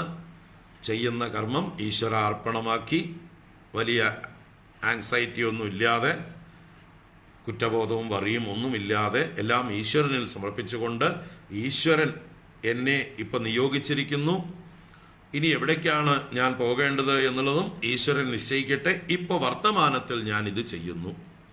എൻ്റെ കയ്യിൽ ഇപ്പോൾ വർത്തമാനം മാത്രമേ ഉള്ളൂ. ഭാവി എൻ്റെ കയ്യിൽ അല്ല. ഭാവി ഈശ്വരൻ നിശ്ചയിക്കും.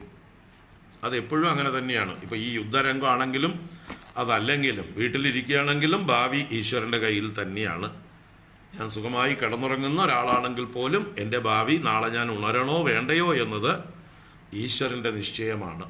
അതിനിപ്പോൾ യുദ്ധരംഗത്തിൽ പോകണമെന്നൊന്നും ഇല്ല. ഇപ്പോൾ യുദ്ധരംഗത്തിലാണെങ്കിലും ഈശ്വരൻ നിശ്ചയിച്ചിട്ടുണ്ട് നാളെ ഞാൻ വിജയിയായിട്ട് വരുമെങ്കിൽ തീർച്ചയായിട്ടും ഞാൻ വിജയിക്കും. ഈശ്വരൻ നിശ്ചയിച്ചിട്ടുണ്ട് നാളെ ഞാൻ ജീവനോടെ ഉണ്ടാവില്ല എങ്കിൽ അത് ഞാൻ യുദ്ധരംഗത്താണെങ്കിലും എവിടെ പോയാലും എൻ്റെ പണി തീരും, ഉറപ്പാണ്. അതുകൊണ്ട് ഞാൻ ഭയപ്പെടേണ്ടതില്ല.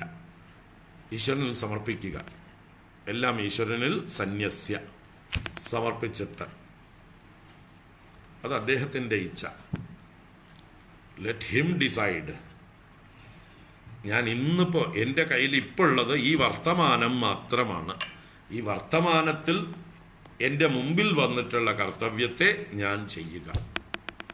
നാളെയെക്കുറിച്ച് ഞാൻ ഓവറായിട്ട് ആങ്ഷ്യസ് ആവേണ്ട കാര്യം ഇല്ല. നാളേക്ക് ഞാൻ വേണമെങ്കിൽ പ്ലാനൊക്കെ ചെയ്യാം, പക്ഷേ വളരെ ആങ്ഷ്യസ് ആവേണ്ട കാര്യം ഇല്ല.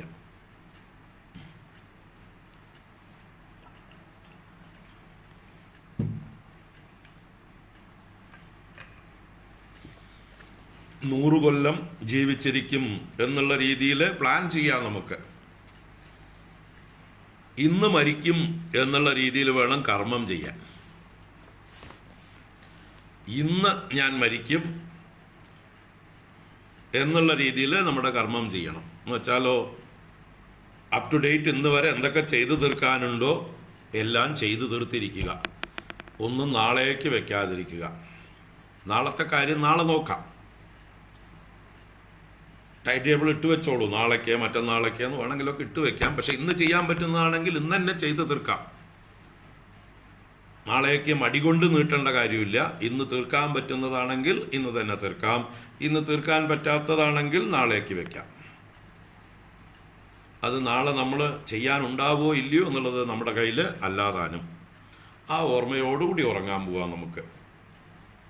നാളെ ഈശ്വരൻ അനുവദിച്ചു തന്നാൽ നമ്മുടെ കർത്തവ്യമായിട്ട് നമ്മുടെ മുമ്പിൽ വരുന്ന കാര്യങ്ങളെ നമുക്ക് പൂർത്തീകരിക്കാം.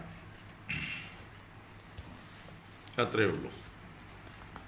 ഇതിനൊന്നും വലിയ വെപ്രാളമൊന്നും വേണ്ട. അത്ര സീരിയസ് ആയിട്ട് എടുക്കാനൊന്നുമില്ല ഈ ലോകവും ജീവിതമൊന്നും.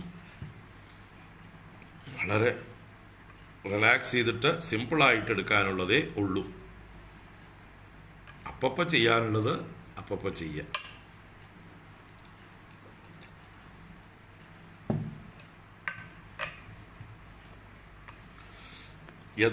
ഏതത് മതം കർമ്മ കർത്തവ്യം ഇതി സപ്രമാണമുക്തം തത്തദാ. അടുത്ത ശ്ലോകത്തിലേക്ക് കണക്ട് ചെയ്യണം. ഏതത് മതം, ഈ പറഞ്ഞ മതം എന്ന് പറഞ്ഞാൽ എൻ്റെ അഭിപ്രായം, കർമ്മ കർത്തവ്യം, നീ നിന്റെ കർമ്മം ചെയ്യേണ്ടതാണ്. ഇതി സപ്രമാണം ഉക്തം, പ്രമാണങ്ങളോടുകൂടി പറയപ്പെട്ടു. തത്തത, അതങ്ങനെ തന്നെയാ. അപ്പം എന്താണോ കർമ്മം അത് കർത്തവ്യം എന്ന് ഉറപ്പിച്ച് പറഞ്ഞു. അതിനെ ഭഗവാൻ എന്താ പറയുക, ഒന്നുകൂടെ ഊന്നി പറയുകയാണ് 31-ാമത്തെ ശ്ലോകത്തിൽ. ഏമേ മതമിദം നിത്യം അനുതിഷ്ഠന്തി മാനവാഃ ശ്രദ്ധാവന്തോ ന സൂയന്തഃ മുച്യന്തേ തേപി കർമ്മഭിഃ. ഏമേ മതമിദം നിത്യം അനുതിഷ്ഠന്തി മാനവാഃ ശ്രദ്ധാവന്തോ ന സൂയന്തഃ മുച്യന്തേ തേപി കർമ്മഭിഃ. യേ മേ മതം ഇദം നിത്യം അനുതിഷ്ഠന്തി മാനവാഃ. അപ്പോൾ മാനവാഃ, ഏത് മനുഷ്യരാണോ, മാനവാഃ മനനശീലാഃ മനുവംശജാതാഃ, അങ്ങനെയുള്ള പുതിയ അറിവുകളെ സ്വീകരിക്കുന്നവൻ മനുഷ്യൻ, മനനശീലവാൻ. അപ്പോൾ ഏത് മനുഷ്യനാണോ മേ ഇതം മതം, എൻ്റെ ഈ അഭിപ്രായത്തെ, ഇത് ഭഗവാന്റെ മതം, ഹിന്ദുമതം, ക്രിസ്ത്യൻ മതം, ഇസ്ലാം മതം, ബുദ്ധമതം, ജൈനമതം എന്ന് പറയും പോലെ ഭഗവാന്റെ മതം. ഈ ഭഗവത്ഗീതയിലെ കൃഷ്ണന്റെ മതം ഏത് മതമാണ് എന്ന് ചോദിച്ചാൽ ഇതാണ് ഭഗവാന്റെ മതം. ഏത് മതം? കർമ്മയോഗം. ഒരു കർമ്മയോഗത്തിന് അധികാരിയായിട്ടുള്ള ഒരാൾ കർമ്മയോഗമാണ് ചെയ്യേണ്ടത് എന്നതാണ് ഭഗവാന്റെ മതം ഇവിടെ. ഇനി കുറച്ച് കഴിയുമ്പോൾ ഭഗവാന്റെ മതം മാറും. അത് ഉപദേശത്തിൻ്റെ തലം മാറുമ്പോഴാണ് മാറുക. അപ്പോൾ ഭഗവാന്റെ പല മതങ്ങളും ഇതിൽ പറയും. ഈ ഭഗവത്ഗീതയിൽ പല പ്രാവശ്യം ഇതെൻ്റെ മതമാകുന്നു, ഇതാണ് എൻ്റെ മതം എന്ന് പറയും. അപ്പോൾ ഭഗവാന് കൺഫ്യൂഷൻ ഉണ്ടോ മതങ്ങളിൽ നിന്നാണെങ്കിൽ? അല്ല, അത് വിവിധ തലങ്ങളിലുള്ള ഉപദേശങ്ങളാണ്. അവിടെ മതം എന്ന് പറഞ്ഞാൽ ഈ വിഷയത്തിൽ അഭിപ്രായം എന്നാണ്. മതിയെ സംബന്ധിച്ചതാണ് മതം, ബുദ്ധിയെ സംബന്ധിച്ചതാണ് മതം, നിശ്ചയം എന്നർത്ഥം. ഇവിടെ ഈ കോണ്ടെക്സ്റ്റിൽ എൻ്റെ നിശ്ചയം ഇതാകുന്നു. ഇപ്പം അർജുനനെ സംബന്ധിച്ച് ഉള്ള അവസ്ഥയിൽ അർജുനന് ഏറ്റവും അനുയോജ്യമായിട്ടുള്ള കർത്തവ്യം അദ്ദേഹത്തിൻ്റെ ഉത്തരവാദിത്വമായ ഈ യുദ്ധത്തിൽ പൂർണ്ണമായിട്ട് പങ്കെടുക്കുക, അത് ഈശ്വരനിൽ സമർപ്പിച്ചുകൊണ്ട് ചെയ്യുക. വരും വരായികകളെക്കുറിച്ച് കൂടുതൽ അദ്ദേഹത്തിന് വറി ചെയ്യേണ്ട കാര്യം ഇല്ല. ഈശ്വരനിൽ പൂർണ്ണമായി സമർപ്പിച്ചുകൊണ്ട് തൻ്റെ ഉത്തരവാദിത്വമായിട്ടുള്ള താൻ തുടങ്ങി വെച്ചതായിട്ടുള്ള ഈ യുദ്ധം എന്ന കർത്തവ്യ കർമ്മം ചെയ്യുക. അതാണ് ഈ കോണ്ടെക്സ്റ്റിൽ എൻ്റെ മതം, എൻ്റെ നിശ്ചയം. അപ്പോൾ എൻ്റെ ഈ അഭിപ്രായത്തെ മാനവാഹ, ഏത് മനുഷ്യരാണോ നിത്യം അനുതിഷ്ഠന്തി, എപ്പോഴും അനുഷ്ഠിക്കുന്നത് എന്നർത്ഥം. നിത്യം എന്ന് പറഞ്ഞാൽ എപ്പോഴും അനുഷ്ഠിക്കുന്നത്. ശ്രദ്ധാവന്തഃ, ശ്രദ്ധയുള്ളവർ, ശ്രദ്ധാവാൻ എന്നതിൻ്റെ ബഹുവചനമാണ് ശ്രദ്ധാവന്തഃ. മാനവാഹ എന്ന് ബഹുവചനം പറഞ്ഞതുകൊണ്ട് ശ്രദ്ധാവന്തഃ മാനവാഹ, ശ്രദ്ധാവാന്മാരായ മനുഷ്യന്മാർ. ശ്രദ്ധ എന്ന് പറഞ്ഞാൽ സത്യബുദ്ധി, വിശ്വാസം എന്നർത്ഥമാണ്. ഈശ്വരനാണ് പറയുന്നത്, ഗുരുവാണ് പറയുന്നത്, ശാസ്ത്രമാണ് പറയുന്നത്, അത് സത്യമാണ് എന്നുള്ള ബോധം. എന്താണ്? ശാസ്ത്രസ്യ ഗുരുവാക്യസ്യ സത്യബുദ്ധ്യാ അവധാരണ സാ ശ്രദ്ധ. എന്താണ് ശ്രദ്ധ? ശാസ്ത്രവും ഗുരുവാക്യവും സത്യമാകുന്നു എന്ന് ധരിക്കുക, എന്ന് സ്വീകരിക്കുക. അതിനെ പൂർണ്ണമായ സത്യബുദ്ധിയോടുകൂടി സ്വീകരിക്കുക. എനിക്ക് പല സംശയങ്ങളും ഉണ്ടാവാം, പക്ഷേ അതെൻ്റെ പാകതക്കുറവ് കൊണ്ടാണ്. ശാസ്ത്രത്തിനും ഗുരുവാക്യത്തിനും തെറ്റ് പറ്റില്ല, അതുകൊണ്ട് ഇപ്പം ഞാനത് അനുസരിക്കാം എന്ന് എടുക്കുന്നതാണ് ശ്രദ്ധ. അപ്പോൾ ശ്രദ്ധാവന്ത അനസൂയന്ത, അനസൂയ, അനസൂയു, അല്ലെങ്കിൽ എന്തവിടെ അനസൂയന്ത, ശ്രദ്ധാവാൻ എന്ന് പറയും പോലെ അനസൂയാവാൻ എന്ന് പറയും പോലെ അനസൂയന്ത. ഏകവചനം വരുമ്പോൾ അനസൂയൻ എന്ന് പറയേണ്ടി വരും. അനസൂയൻ, അതിൻ്റെ ബഹുവചനം അനസൂയന്ത. അപ്പോൾ അസൂയ ഇല്ലാത്തവനാണ് അനസൂയു. അസൂയ എന്ന് പറഞ്ഞാൽ മത്സരഭാവം. ഗുരു പറയുന്നതിൽ അദ്ദേഹത്തിനോട് വിശ്വാസമില്ലാതെയോ അല്ലെങ്കിൽ അദ്ദേഹത്തെക്കാൾ അറിവ് എനിക്കുണ്ട് എന്നുള്ള രീതിയിൽ അദ്ദേഹത്തോട് തർക്കിക്കുന്ന ബുദ്ധിയിലോ ഒക്കെ കാണുന്നതിനാണ് അസൂയ എന്ന് പറയുന്നത് ഇവിടെ. അപ്പോൾ അസൂയാരഹിതനായിട്ട് എന്ന് പറഞ്ഞാൽ മത്സര ബുദ്ധി ഇല്ലാതെ പൂർണ്ണമായിട്ട് അതിനെ സ്വീകരിച്ചുകൊണ്ട് യാതൊരു എതിർപ്പും ഇല്ലാതെ ഉള്ളിൽ അതിനോട് സംശയമോ വികല്പമോ ഇല്ലാതെ പൂർണ്ണമായി അതിനെ അക്സെപ്റ്റ് ചെയ്തുകൊണ്ട് റിസീവ് ചെയ്തുകൊണ്ട് അനസൂയു ആയിട്ട് അസൂയാരഹിതരായിട്ട് ഏ മാനവാഹ അനുതിഷ്ഠന്തി, അനുതിഷ്ഠന്തി അനുഷ്ഠിക്കുന്നുവോ അനുഷ്ഠാനം ചെയ്യുന്നുവോ, തേ അപി കർമ്മഭിഹി മുച്യന്തെ, അവരും കർമ്മങ്ങളിൽ നിന്ന് മുക്തരായിത്തീരുന്നു. അപ്പോൾ അർജുനന് മാത്രമല്ല ഇവിടെ ഭഗവാൻ അതിനെ കോമണാക്കി, ജനറലാക്കി. അർജുന, നിനക്ക് മാത്രമല്ല ഈ ഉപദേശം, നിന്നെ നിമിത്തമാക്കിക്കൊണ്ട് ഞാൻ ലോകത്തിലേക്ക് മുഴുവൻ കൊടുക്കുന്ന ഒരു ഉപദേശം കൂടിയാണിത്. അർജുന, നിനക്ക് മാത്രമല്ല, നിന്നെ പിൻപറ്റി ഇനിയും ലോകത്തിൽ എത്രയോ ആളുകൾ ഈ ഉപദേശം കേൾക്കാനിടയുണ്ട്. അവർക്കൊക്കെ കൂടി ഞാൻ പറയുകയാണ്, അർജുനനെ പോലെയുള്ള ഒരു അധികാരി, കർമ്മയോഗം അനുഷ്ഠിക്കുവാൻ അധികാരിയായിട്ടുള്ള ഒരാൾ ഞാൻ പറഞ്ഞ ഈ ഉപദേശത്തെ വേണ്ട രീതിയിൽ ഉൾക്കൊണ്ടുകൊണ്ട് അതിനോട് മത്സരബുദ്ധി ഇല്ലാതെ അതിൽ സത്യത്വ ബുദ്ധിയോടുകൂടി ആചരിക്കുന്നുവെങ്കിൽ അവരും അവരുടെ കർമ്മങ്ങളിൽ നിന്ന് മുക്തരായിത്തീരുന്നു. അവരുടെ കർമ്മവാസനകൾ അവരെ വിട്ടുപോകുന്നു. കർമ്മങ്ങളിൽ നിന്ന് മുക്തരാവുക എന്ന് പറഞ്ഞാൽ നമ്മളെ കർമ്മം ചെയ്യിക്കുന്നത് നമ്മുടെ വാസനകളാണ്, നമ്മുടെ ഗുണങ്ങളാണ്. നമ്മുടെ ചിത്തത്തിലുള്ള വാസന അത് ഗുണം തന്നെയാണ്. സത്വം, രജസ്, തമസ് എന്നുള്ള ഈ 3 ഗുണങ്ങളുടെ രൂപത്തിലാണ് ഈ വാസന കിടക്കുന്നത്. അപ്പോൾ നമ്മൾ ഈ കയറിൽ നിന്ന് നമ്മൾ മുക്തരായിത്തീരുന്നു. ഗുണം എന്നാൽ കയറ് എന്നും പര്യായം. അപ്പോൾ ഈ 3 ഗുണങ്ങളെ കൊണ്ടാണ് നമ്മളെ കെട്ടിയിട്ടിരിക്കുന്നത്. ആ കെട്ട് അഴിഞ്ഞു പോകുന്നു, അഥവാ ദ്രവിച്ചു പോകുന്നു, കെട്ട് പൊട്ടിപ്പോകുന്നു. ഈ ഗുണങ്ങൾക്ക് ശക്തിയില്ലാതാവുന്നു, ഗുണങ്ങളുടെ സ്വാധീനം കുറയുന്നു. 3 ഗുണങ്ങളും നമ്മളെ നിയന്ത്രിക്കാനുള്ള ശക്തിയില്ലാതെ നമ്മൾ ഗുണാതീതരാവുന്നു. കെട്ട് പൊട്ടിച്ച് പുറത്തേക്ക് കടന്ന ഗുണാതീതരായി തീരുന്നു. അപ്പോൾ നമുക്ക് കർമ്മങ്ങൾ ഇല്ലാതെയാവുന്നു, കർമ്മബന്ധങ്ങൾ ഇല്ലാതെയാവുന്നു, നമ്മളെ വലിച്ചഴയ്ക്കുന്നില്ല കർമ്മങ്ങൾ. അപ്പോൾ അവരും കർമ്മങ്ങളിൽ നിന്ന് മുക്തരായിത്തീരുന്നു. അപ്പോൾ അർജുന, നിന്നോട് പറഞ്ഞ ഈ ഒരു അഭിപ്രായം നിത്യവും ഏത് മനുഷ്യർ ശ്രദ്ധയോടെ മത്സരബുദ്ധിയില്ലാതെ അനുഷ്ഠിക്കുന്നുവോ അവരും കർമ്മബന്ധങ്ങളിൽ നിന്ന് മുക്തരായിത്തീരുന്നു എന്ന് ഒരു ഉപദേശമാണിത്. ഒരു ജനറലായിട്ട് എല്ലാവർക്കും കേൾക്കാനായിക്കൊണ്ടുള്ള ഒരു സ്റ്റേറ്റ്മെൻ്റാണ്. അതിൻ്റെ ഭാഷ്യം നോക്കാം.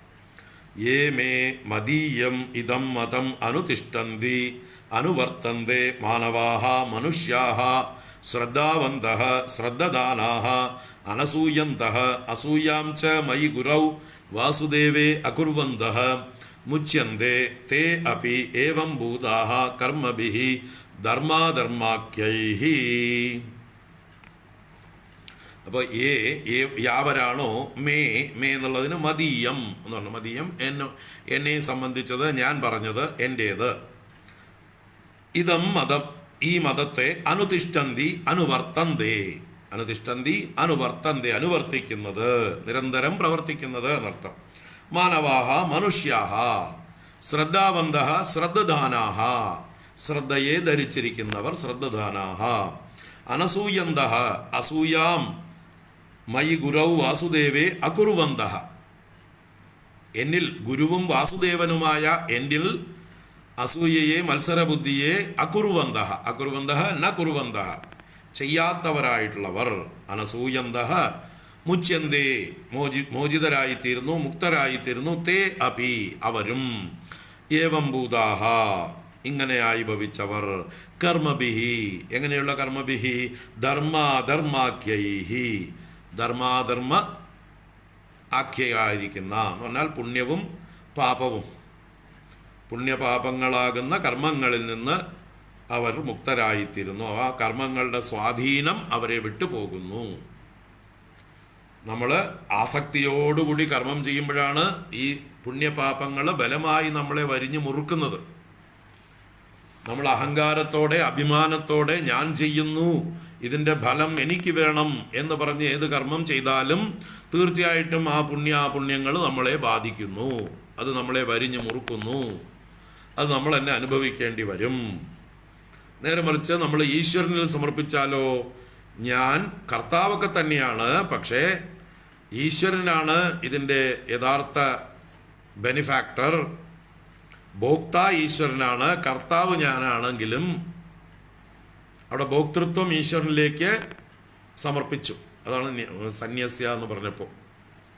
കർത്തൃത്വം ഉണ്ടെങ്കിലും ഭോക്തൃത്വം എന്നിലല്ല. മറ്റത് എനിക്ക് തന്നെ വേണം ഇതിൻ്റെ ഫലം എന്നായിരുന്നു ഉണ്ടായിരുന്നതെങ്കിൽ ഇവിടെ ഭോക്തൃത്വമില്ലാതെ ഞാൻ ഈശ്വരന് വേണ്ടി ചെയ്യുന്നു. ഞാൻ ഭൃത്യൻ മാത്രം. ഭൃത്യനായിട്ടുള്ള ഞാൻ സ്വാമിയായ ഈശ്വരന് വേണ്ടി പ്രവർത്തിക്കുന്നു. അതിൻ്റെ എന്ത് റിസൾട്ട് ഉണ്ടെങ്കിലും അതിൻ്റെ ബെനിഫിറ്റ്സ് അത് ഈശ്വരന് ചേരും. അപ്പോൾ ഫലത്തെയാണ് ഈശ്വരന് സമർപ്പിച്ചത്. കർമ്മം കർത്ത ഞാൻ തന്നെ എന്ന ഭാവം ഉണ്ടായിരുന്നു സൂക്ഷ്മമായിട്ട്. അത് വിട്ടുപോകുന്നില്ല. കാരണം ഞാൻ അത്രയ്ക്ക് മെച്യൂർ ആയിട്ടില്ല, കർത്തൃത്വം വിട്ടുപോകാനായിട്ടില്ല. അതുകൊണ്ടാണ് കർമ്മയോഗം അനുഷ്ഠിച്ചത്. കർമ്മയോഗം അനുഷ്ഠിച്ച് കർത്തൃത്വം വിട്ടുപോകും പതുക്കെ. അപ്പോൾ ഇവിടെ കർത്തൃത്വത്തോടുകൂടി ഭോക്തൃത്വത്തെയാണ് ആദ്യം ഉപേക്ഷിക്കുന്നത്. അപ്പോൾ ധർമാധർമാഖ്യൈഹി. അപ്പോൾ പുണ്യവും പാപവും അത് രണ്ടും ആർക്ക് സമർപ്പിച്ചു? ഈശ്വരന് സമർപ്പിച്ചു. ഇരുമുടിക്കെട്ട് എവിടേക്ക് കൊണ്ട് സമർപ്പിച്ചു? അയ്യപ്പ സ്വാമിക്ക് സമർപ്പിച്ചു. പള്ളിക്കെട്ട് ശബരിമലയ്ക്ക് എന്ന് പറഞ്ഞിട്ട് ഇരുമുടിയിൽ പുണ്യപാപ ചുമടുകൾ കൊണ്ടുപോയി അയ്യപ്പസ്വാമിയുടെ സന്നിധിയിൽ അയ്യപ്പന് സമർപ്പിച്ചു. അപ്പം ഇനി ആ പുണ്യവും പാപവും നമ്മുടെ പുറകെ വരില്ല. ആ പുണ്യപാപ ചുമടുകളെ ഭഗവാന് സമർപ്പിച്ചു. അത് തന്നെയാണ് ഇവിടെ ധർമാധർമ്മ ആഖ്യൈഹി. ധർമാധർമ്മങ്ങളാകുന്ന ആ കർമ്മങ്ങൾ നമ്മളെ വീണ്ടും പിന്തുടർന്നു വരില്ല. കാരണം അത് നമ്മൾ ഈശ്വരനിൽ സമർപ്പിച്ചു. അതിൻ്റെ ഫലം ഈശ്വരനുള്ളതാണ്. അതാണ് ഇവിടെ മയി സർവാണി കർമാണി സന്യസ്യ എന്ന് പറഞ്ഞതിൻ്റെ അർത്ഥം. അധ്യാത്മചേതസ നിരാശീർ നിർമ്മമോ ഭൂത്വ യുദ്ധ്യസ്വ വിഗതജ്വരഃ ഏമേ മതമിദം നിത്യം അനുതിഷ്ഠന്തി മാനവാഃ ശ്രദ്ധാവന്തോ അനസൂയന്തഃ മുച്യന്തേ തേപി കർമ്മഭിഹി. തുടർന്ന് എന്നാൽ ഇതിന് വിപരീതമായിട്ട് ആരാണോ പ്രവർത്തിക്കുന്നത് അവര് നശിക്കുന്നു എന്ന് ഭഗവാൻ പറയുകയാണ്. ഭഗവാന്റെ ശാപവചസ്സുകൾ പോലെ ഈ ഞാൻ പറഞ്ഞത് കേൾക്കാതെ ഉൾക്കൊള്ളാതെ ആരാണോ പ്രവർത്തിക്കുന്നത് അവർ സ്വയം നശിച്ചുകൊണ്ടിരിക്കുന്നു. യേ ത്വേതദഭ്യസൂയന്തഃ നാനുതിഷ്ഠന്തി മേ മതം സർവജ്ഞാനവിമൂഢാംസ്താൻ വിദ്ധി നഷ്ടാൻ അചേതസഃ. യേ ത്വേതദഭ്യസൂയന്തഃ നാനുതിഷ്ഠന്തി മേ മതം സർവജ്ഞാനവിമൂഢാംസ്താൻ വിദ്ധി നഷ്ടാൻ അചേതസഃ.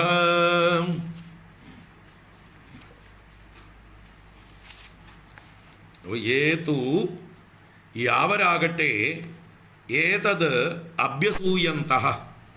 ഏതത് ഞാൻ പറഞ്ഞ ഈ മതത്തെ, എൻ്റെ അഭിപ്രായത്തെ അഭ്യസൂയന്തഃ, അഭ്യസൂയന്തഃ മത്സരിക്കുന്നവർ, അസൂയയോടുകൂടി എടുക്കുന്നവർ, എന്നോട് മത്സരബുദ്ധി വെച്ച് പുലർത്തുന്നവർ, എന്നെ അനുസരിക്കാതിരിക്കുന്നവർ, അഭ്യസൂയന്തഃ നിന്ദിക്കുന്നവർ എന്നൊക്കെ അർത്ഥം.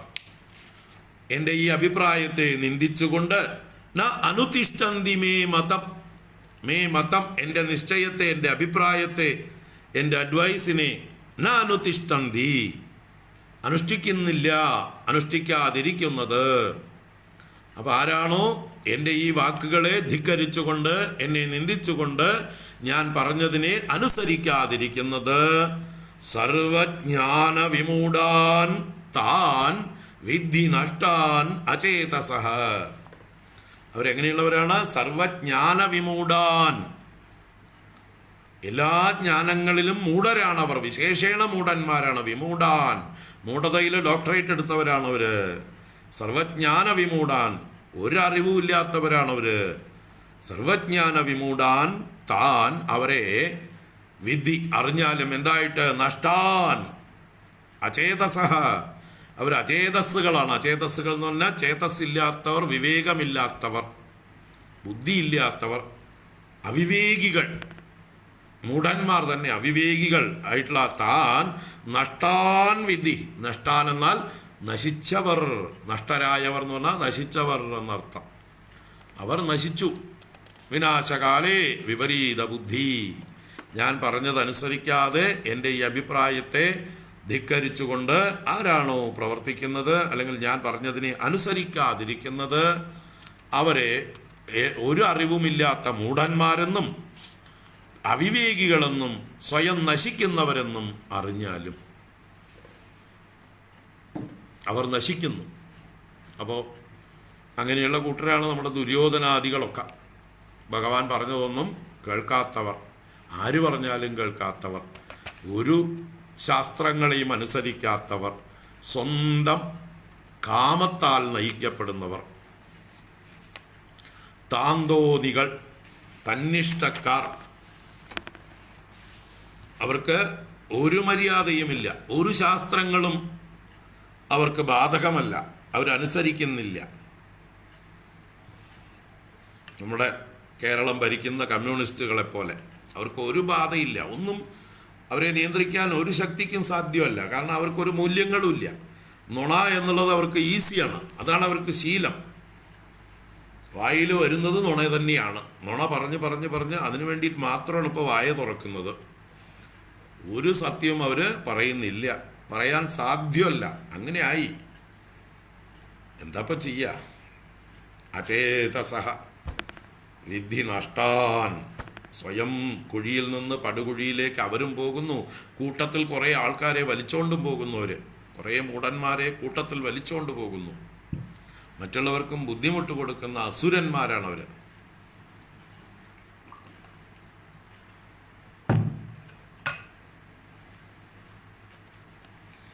അങ്ങനെയുള്ളവരെയൊക്കെ തന്നെ അസുരന്മാരെന്ന് പറയുന്നത്.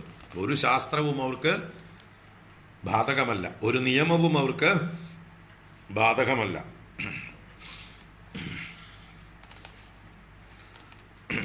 കയ്യൂക്കുള്ളവർ കാര്യക്കാർ, അത്രയേ ഉള്ളൂ.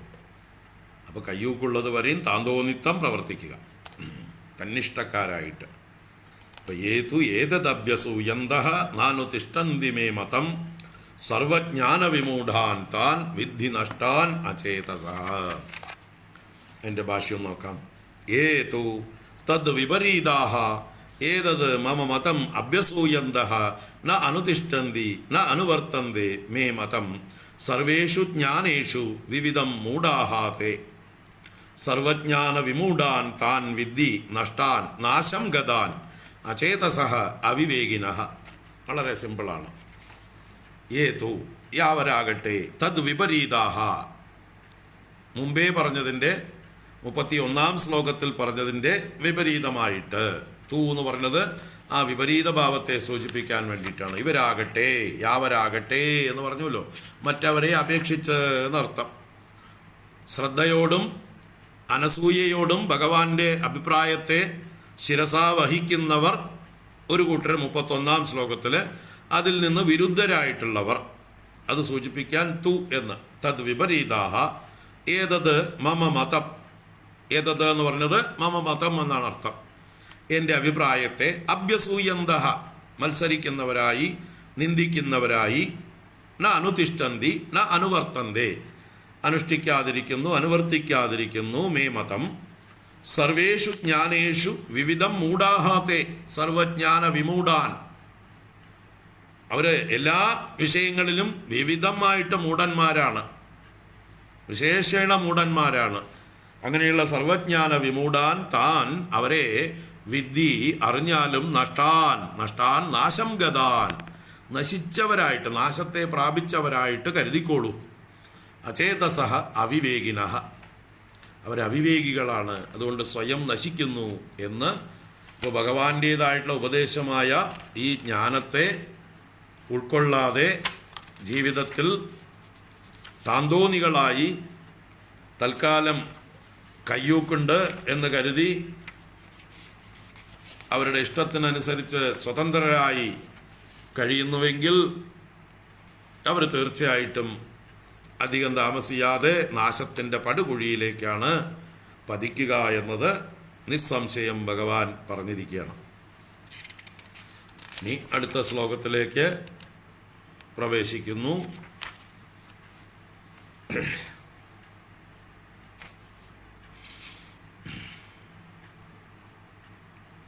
എന്തുകൊണ്ട് ചില ആൾക്കാർ അങ്ങനെ അങ്ങയെ ധിക്കരിച്ചുകൊണ്ട് അങ്ങയുടെ ശാസ്ത്രങ്ങളൊന്നും അനുസരിക്കാതെ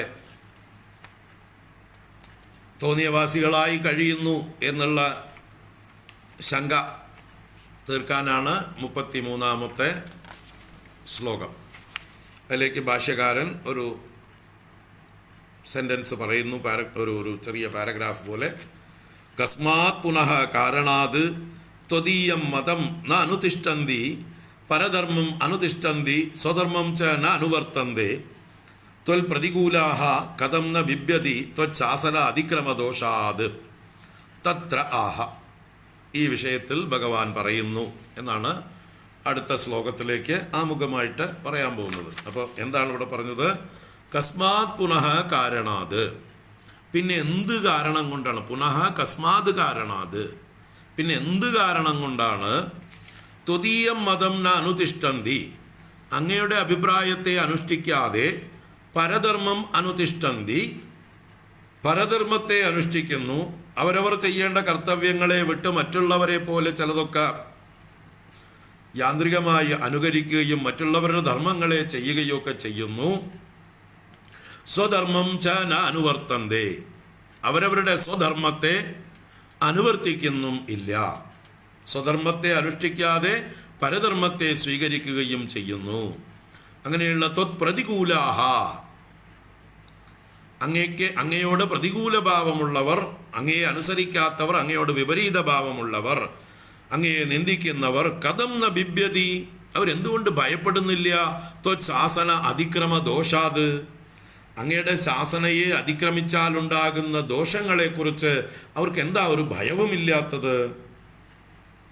Y they are like this?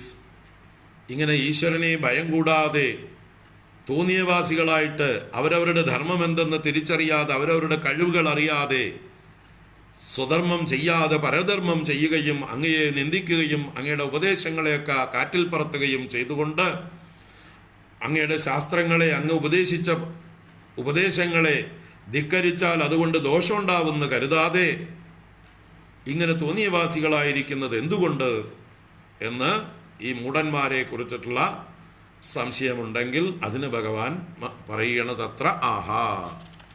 ആ വിഷയത്തിൽ ഭഗവാൻ ഇങ്ങനെ പറഞ്ഞു. എന്ത് പറഞ്ഞു? സദൃശം ചേഷ്ടതേ സ്വസ്യാഹ പ്രകൃതേർജ്ഞാനവാനപി പ്രകൃതിം യാന്തി ഭൂതാനി നിഗ്രഹ കിം കരിഷ്യതി. സദൃശം ചേഷ്ടതേ സ്വസ്യാഹ പ്രകൃതേർജ്ഞാനവാനപി പ്രകൃതിം യാന്തി ഭൂതാനി നിഗ്രഹ കിം കരിഷ്യതി.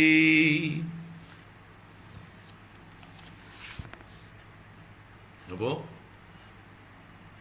ഈ ലോകത്തിലുള്ള എല്ലാവരും അവരവരുടെ പ്രകൃതിക്കനുസരിച്ചാണ് പ്രവർത്തിക്കുന്നത്. അതാണ് ഇവിടെ സ്വസ്യാഹ പ്രകൃതേഹേ സദൃശം ചേഷ്ടതേ. ആര്? ജ്ഞാനവാനപി. ജ്ഞാനവാനപി, ഒരു ജ്ഞാനി പോലും, അറിവുള്ള ഒരാളാണെങ്കിൽ പോലും അയാൾക്ക് അറിവിനനുസരിച്ച് ചിലപ്പോൾ പ്രവർത്തിക്കാൻ പറ്റിയില്ല എന്ന് വരും. എന്താണ് അയാളെ നയിക്കുന്നത്?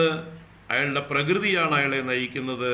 അയാളുടെ വാസനകൾ, അയാളുടെ ശീലങ്ങൾ, അയാളുടെ മുൻ സംസ്കാരങ്ങൾ അയാളെ വലിച്ചഴയ്ക്കുന്നു. അതാണ് ജ്ഞാനവാനപി, ഒരു ജ്ഞാനി പോലും സ്വസ്യാഹ പ്രകൃതേഹേ സദൃശം ചേഷ്ടതേ. സ്വസ്യാഹ അവനവന്റെ, പ്രകൃതേഹേ പ്രകൃതിയുടെ, സദൃശം അനുസരിച്ച് ചേഷ്ടതേ ചേഷ്ടിക്കുന്നു. അപ്പോൾ അവനവന്റെ പ്രകൃതി എന്താണോ, അവനവന്റെ ഗുണങ്ങൾ എന്താണോ, സത്വം രജസ് തമസ് എന്നുള്ള ഗുണങ്ങൾ, അതിൻ്റെ ഏതൊക്കെ രീതിയിലാണ് ഇതുവരേക്ക് ജീവിച്ചത്, ആ സ്വാധീനം ഒരാൾക്ക് ആത്മജ്ഞാനം ഉണ്ടായി എന്ന് പറഞ്ഞാൽ പോലും പെട്ടെന്ന് അയാളുടെ പ്രകൃതിയിൽ മാറ്റം വരും എന്നൊന്നുമില്ല. അയാളുടെ പ്രവൃത്തികളൊക്കെ പഴയതുപോലെ തന്നെ ചിലപ്പോൾ തുടരും. അപ്പൊ ആത്മജ്ഞാനം വന്നു എന്ന് പറഞ്ഞിട്ട് അയാളുടെ സ്വഭാവത്തിന്, ശീലങ്ങൾക്ക് പെട്ടെന്നൊരു യൂട്ടേൺ ഒന്നും ഉണ്ടാവില്ല. അത് പ്രകൃതിക്ക് അനുസരിച്ച് തന്നെ ആ പ്രകൃതിയുടെ സ്വാധീനം, ഇത്രയും കാലം ജീവിച്ച സംസ്കാരം, അത് അയാളെ ആ രീതിയിലേക്ക് തന്നെ കൊണ്ടുപോകും. ആ ഒരു എന്താ പറയുക, മൊമെന്റം ഉണ്ടല്ലോ, ആക്സലറേഷൻ ഡ്യൂ ടു ഗ്രാവിറ്റി എന്ന് പറയും. വണ്ടി ഓഫ് ചെയ്താലും, ഒരു വളരെ വേഗത്തിൽ ഒരു ഇറക്കത്തിൽ പോയിക്കൊണ്ടിരുന്നതായിട്ടൊരു വണ്ടി എൻജിൻ ഓഫ് ചെയ്താലും എൻജിൻ നിലച്ചിട്ടുണ്ട്, പക്ഷെ വണ്ടി നിൽക്കില്ല. വണ്ടി എന്ത് ചെയ്യും? വണ്ടി അത് പോയിക്കൊണ്ടേയിരിക്കും. ഇറക്കത്തിലുമാണ്, ഇത് നല്ല വേഗത്തിലാണ് ഇതുവരെ വന്നു വെച്ചാൽ അതിൻ്റെ ഒരു മൊമെന്റം അതിനെ തള്ളിക്കൊണ്ടിരിക്കും. ഇപ്പോൾ വണ്ടി ഇതില്ല, വണ്ടി ആക്സലറേഷനും കൊടുക്കുന്നില്ല, അല്ലെങ്കിൽ എൻജിൻ തന്നെ ടോട്ടലി ഓഫാണ്. ചില ആൾക്കാർ അങ്ങനെയൊക്കെ ഉണ്ട്. ഈ ലോറി ഡ്രൈവർമാരൊക്കെ ചിലപ്പോൾ ഇന്ധനം ലാഭിക്കാൻ വേണ്ടിയിട്ട്, അതിൽ ചില കള്ളത്തരങ്ങളൊക്കെ ഒപ്പിക്കാൻ വേണ്ടിയിട്ട്, ലോറി ഡ്രൈവർമാര്, ബസ് ഡ്രൈവർമാര്, ടാക്സി ഡ്രൈവർമാര്, അവർക്കൊക്കെ ചില വിദ്യകളുണ്ട്. എൻജിൻ ഓഫ് ചെയ്തിട്ട് തന്നെ ഇറക്കത്തിലൊക്കെ വണ്ടി ഓടിക്കുക. അത് ചിലപ്പോൾ അപകടമൊക്കെ ഉണ്ടാക്കും, ചിലപ്പോൾ ബ്രേക്ക് ഇട്ടാൽ നിൽക്കില്ല. അപ്പോൾ അങ്ങനെയൊക്കെ എണ്ണ ലാഭിക്കാൻ വേണ്ടി. അപ്പോൾ അതുപോലെ ഇവിടെ ഒരു ജ്ഞാനിയെ സംബന്ധിച്ച് ഓഫ് ചെയ്ത എൻജിനാണ്, എന്നാലും വണ്ടിയുടെ വേഗത നിൽക്കുകയായിരുന്നില്ല, വണ്ടി പോയിക്കൊണ്ടിരിക്കുകയായിരുന്നേ, അതിൻ്റെ ആ മൊമെന്റം അതിനെ തള്ളിക്കൊണ്ട് പോകുന്നു. അതുപോലെയാണ് ഒരു മഹാത്മാവ്, ഒരു ജ്ഞാനി ആയാൽ പോലും അദ്ദേഹത്തിന് തത്വമൊക്കെ അറിഞ്ഞാലും അയാളുടെ മുൻ ജീവിതത്തിൻ്റെ സ്വാധീനം തുടർന്നും കാണും. പക്ഷെ അതിൽ അയാൾക്ക് അഭിമാനമൊന്നുമില്ല. എൻജിൻ ഓഫായി, അഹന്താ മമതകളൊന്നുമില്ല, വണ്ടി പോയിക്കൊണ്ടിരിക്കുകയാണ്. ഞാനല്ല പോകുന്നത്, ഞാൻ എവിടെയും പോകുന്നില്ല, ഞാൻ നിശ്ചലനാണ്, വണ്ടി പോയിക്കൊണ്ടിരിക്കുന്നു. അത് ജ്ഞാനവാന്റെ അവസ്ഥ. പക്ഷെ പ്രകൃതിക്ക് അനുസരിച്ചാണ് ചേഷ്ടിക്കുന്നത്. അപ്പോൾ സ്വസ്യാഹ പ്രകൃതേഹേ സദൃശം ചേഷ്ടതേ ജ്ഞാനവാനപി പ്രകൃതിം യാന്തി ഭൂതാനി. ഭൂതാനി പ്രകൃതിം യാന്തി. ഓരോ ഭൂതങ്ങളും ജീവജാലങ്ങളും അതിൻ്റെ പ്രകൃതിയെ പ്രാപിക്കുന്നു, അതിൻ്റെ പ്രകൃതിക്ക് അനുസരിച്ച് പ്രവർത്തിക്കുന്നു. അപ്പോൾ സാത്വിക പ്രകൃതികൾ, രാജസ പ്രകൃതികൾ, താമസ പ്രകൃതികൾ, അവർക്ക് പ്രകൃതിയെ പെട്ടെന്നൊന്നും മാറ്റിയെടുക്കാൻ സാധിക്കില്ല. അപ്പോൾ അത്യന്ത താമസ പ്രകൃതികളായിട്ടുള്ള ആളുകൾക്ക് ആരുപദേശിച്ചിട്ടും ഒരു കാര്യവുമില്ല. കുടം കമഴ്ത്തി വെള്ളമൊഴിക്കുന്ന പോലെയാണ്, പാറയിൽ വെള്ളമൊഴിക്കുന്നത് പോലെയാണ്, പാറയിൽ വിത്ത് വിതയ്ക്കുന്നത് പോലെയാണ്. പാറപ്പുറത്ത് വിത്ത് വിതച്ചാൽ മുളയ്ക്കുമോ? അതിൽ വെള്ളമൊഴിച്ചിട്ട് വല്ല കാര്യമുണ്ടോ? അത് ഒഴുകിപ്പോവും. അപ്പം അതുപോലെ കുടം കമഴ്ത്തി വെള്ളമൊഴിക്കുന്നത് പോലെയാണ് ഈ തമോ ഗുണികളായിട്ടുള്ള ആളുകൾക്കുള്ള ഉപദേശങ്ങൾ. അപ്പോൾ ഇവിടെ ഒരു ചോദ്യം, നിഗ്രഹ കിം കരിഷ്യതി, കിം നിഗ്രഹ കരിഷ്യതി, എങ്ങനെ, അല്ലെങ്കിൽ നിഗ്രഹം ചെയ്തതുകൊണ്ടൊന്നും വലിയ ഫലമില്ല എന്നാ പറയണത്. നിഗ്രഹം ചെയ്യാന്ന് പറഞ്ഞാൽ അതിനെ നിയന്ത്രിക്കാൻ ശ്രമിച്ചാലും, എത്ര നിയന്ത്രിക്കാൻ ശ്രമിച്ചാലും ആ പ്രകൃതിയുടെ ശക്തി ഭയങ്കരമാണ്. നമ്മുടെ പൗരുഷത്തെക്കാൾ അത് വലിച്ചഴച്ച് കൊണ്ടുപോകും. അല്ലേ? നല്ല വേഗത്തിൽ ഇറങ്ങിക്കൊണ്ടിരിക്കുന്ന ഒരു വണ്ടി അതിന് കട്ട വെച്ച് നിർത്താൻ ശ്രമിച്ചാലും ആ കട്ടയുടെ മുകളിൽ കൂടെ ചാടിപ്പോകും. അത് ബ്ലോക്കുകളൊക്കെ ഉണ്ടാക്കിയാലും അതിൻ്റെ മുകളിൽ കൂടെ ചാടിപ്പോകും. നമ്മുടെ വെള്ളാനകളുടെ നാട്ടിലെ ആ റോഡ് റോളർ ചാടിപ്പോയ പോലെ നമ്മുടെ തമാശയുണ്ടല്ലോ. നിയന്ത്രിക്കാൻ സാധിക്കില്ല. ഇറക്കത്തിലങ്ങനെ ഇറങ്ങി അത് ആ വീട്ടിൽ ഇടിച്ച് വീട്ടിനെയൊക്കെ പൊളിച്ച് നിർത്തിയില്ലേ, അതുപോലെ നിൽക്കും. നിഗ്രഹ കിം കരിഷ്യതി, ഹൂ ക്യാൻ കൺട്രോൾ ഇറ്റ്? എന്തെങ്കിലും നിയന്ത്രണം ചെയ്തിട്ടും വലിയ പ്രയോജനം ഉണ്ടാവില്ല. അതങ്ങനെ തന്നെയാ അതിൻ്റെ പ്രകൃതിയുടെ ശക്തി. അത് വലിച്ചഴിച്ചുകൊണ്ട് പോകുന്നു. സപ്രസ് ചെയ്തിട്ട് കാര്യമില്ല എന്നർത്ഥം. അപ്പോൾ അവരുടെ പാട്ടിന് വിടുക. അങ്ങനെയുള്ള ആളുകളെ തൽക്കാലം അവരുടെ പാട്ടിന് വിടുക. അവരുടെ ആ വാസനകളെ നമുക്ക് പെട്ടെന്നൊന്നും നിയന്ത്രിക്കാൻ പറ്റില്ല. അവര് വേറെ ഏതെങ്കിലും പേടി കൊണ്ട് ചിലപ്പോൾ സ്വയം നിയന്ത്രിക്കണം. എന്നാലും അവരുടെ ഉള്ളിലുള്ള വാസന അവസരം കിട്ടുമ്പോൾ പുറത്തേക്ക് വരും. അപ്പോൾ പേടിയില്ലാതായാലോ എന്ത് തോന്നിയ വാസവും ചെയ്യാം. സ്വയം മര്യാദയുള്ളവർക്ക് മാത്രമേ നിയന്ത്രിക്കാൻ പറ്റുള്ളൂ. വേറെ മര്യാദയില്ലാത്ത ഒരു പേടി കൊണ്ടാണ് സ്വയം നിയന്ത്രിക്കുന്നത്. പേടിയും കൂടി ഇല്ലാതായാലോ ഒരു നിയന്ത്രണവും ഇല്ലാതെയാവും. അതാണ് ഇന്നത്തെ കമ്മ്യൂണിസ്റ്റുകാർ ചെയ്തുകൊണ്ടിരിക്കുന്നത്. എനിക്ക് ഉദാഹരണം പറയാൻ ഇഷ്ടം പോലെ ഉള്ളതുകൊണ്ട് പറയുകയാണ്. നമ്മൾക്ക് പ്രത്യക്ഷമായിട്ടുണ്ട്. അതാണ് നമ്മൾ രാവിലെ ഭാഗവതത്തിൽ വായിച്ച അസുരന്മാർക്ക് എന്തുകൊണ്ട് മോഹിനി അമൃത് കൊടുത്തില്ല. അസുരന്മാർക്ക് അമൃത് കൊടുത്താൽ അവരല്ലെങ്കിലേ ദുഷ്ടന്മാരാണ്. ഒന്നുകൂടെ അവർക്ക് മരണമില്ല എന്നുള്ള ധൈര്യം കൂടിയാകുമ്പോൾ തോന്നിയവാസികളായിട്ട് ആരെയും ജീവിക്കാൻ അനുവദിക്കില്ല. അവർ എല്ലാവരെയും ഉപദ്രവിക്കും, എല്ലാവരെയും കൊന്നുകളയും. അപ്പോൾ ഇപ്പൊ പാമ്പ്, നല്ല വിഷപ്പാമ്പുകൾ എന്തുകൊണ്ടാണ് നമ്മുടെ വീട്ടിൽ കയറി നമ്മളെ ആക്രമിക്കാത്തത്? അതിന് മരണഭയമുണ്ട്. മരണഭയം ഉള്ളത് കൊണ്ടാണ്, അതിനെ ആരെങ്കിലും തല്ലിക്കൊല്ലുമെന്നുള്ള ഭയം ഉള്ളത് കൊണ്ടാണ് അത് ഇങ്ങോട്ട് വന്ന് ആക്രമിക്കാത്തത്. ആ പാമ്പിന് നിങ്ങൾ അമൃതം കൊടുക്കൂ.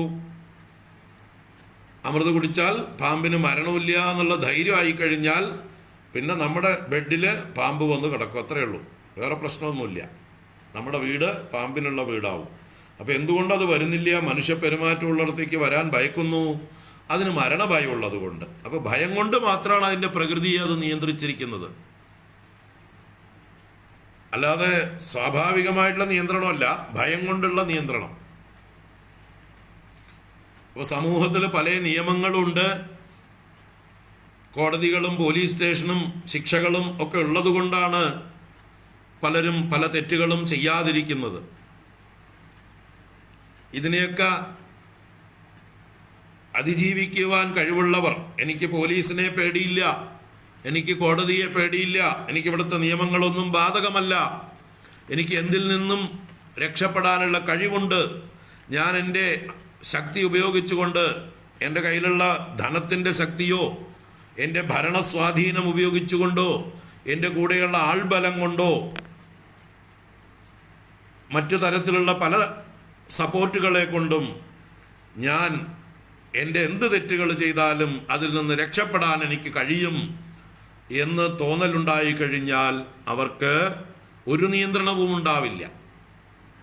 അവരെ നിയന്ത്രിക്കാൻ ആർക്കും ആവില്ല. അവരാണ് എല്ലാ ഗുണ്ടായുസവും എല്ലാ കൊലപാതകങ്ങളും തോന്നിയവാസവും ഒക്കെ ചെയ്യുന്നത്. ഇവിടെ കേരളത്തിലെ പോലീസുകാർക്ക് പേടിയാണ്.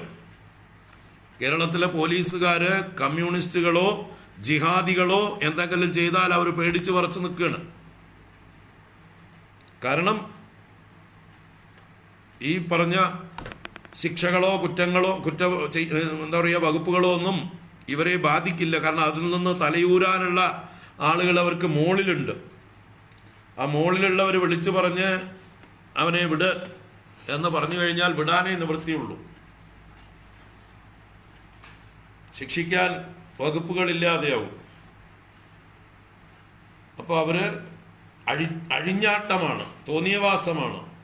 അവരെ നിഗ്രഹിക്കാൻ ആർക്കും സാധിക്കില്ല. അപ്പൊ സ്വയം നിയന്ത്രണം വേണം, മര്യാദ വേണം. ആ മര്യാദ ഉള്ളവർക്കുണ്ട്, ഇല്ലാത്തവർക്ക്, ഭയമില്ലാത്തവർക്ക് ഒന്നും പ്രശ്നമല്ല.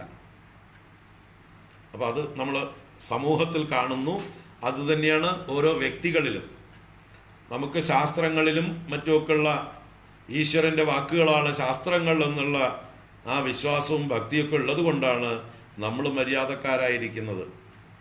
നമ്മൾ അനാവശ്യ കാര്യങ്ങൾ ചെയ്യാത്തത്, ആളുകളെ വഞ്ചിക്കുക, ഉപദ്രവിക്കുക, ചൂഷണം ചെയ്യുക, ഹിംസ ചെയ്യുക, ഇതൊക്കെ നമ്മൾ പരമാവധി ഒഴിവാക്കുന്നത് എന്തുകൊണ്ട്? ഇതൊക്കെ ശാസ്ത്രത്തിൽ നിഷേധിച്ചിട്ടുണ്ട്. ഇതൊന്നും ചെയ്യാൻ പാടില്ലാത്തതാണെന്ന് ഈശ്വര വചനങ്ങൾ നമ്മൾ കാണുന്നു. അപ്പൊ ഈശ്വരനോട് നമുക്കൊരു വിധേയത്വമുണ്ട്, ഒരു ബഹുമാനമുണ്ട്. നമുക്ക് ഈശ്വരനെ നിന്ദിക്കാനുള്ള കഴിവില്ല, അത് സാധിക്കില്ല. അതുകൊണ്ട് നമ്മൾ ഈശ്വരന്റെ വാക്കുകളെ പരമാവധി നമ്മളാലാവുന്ന രീതിയിൽ അനുസരിക്കുന്നു.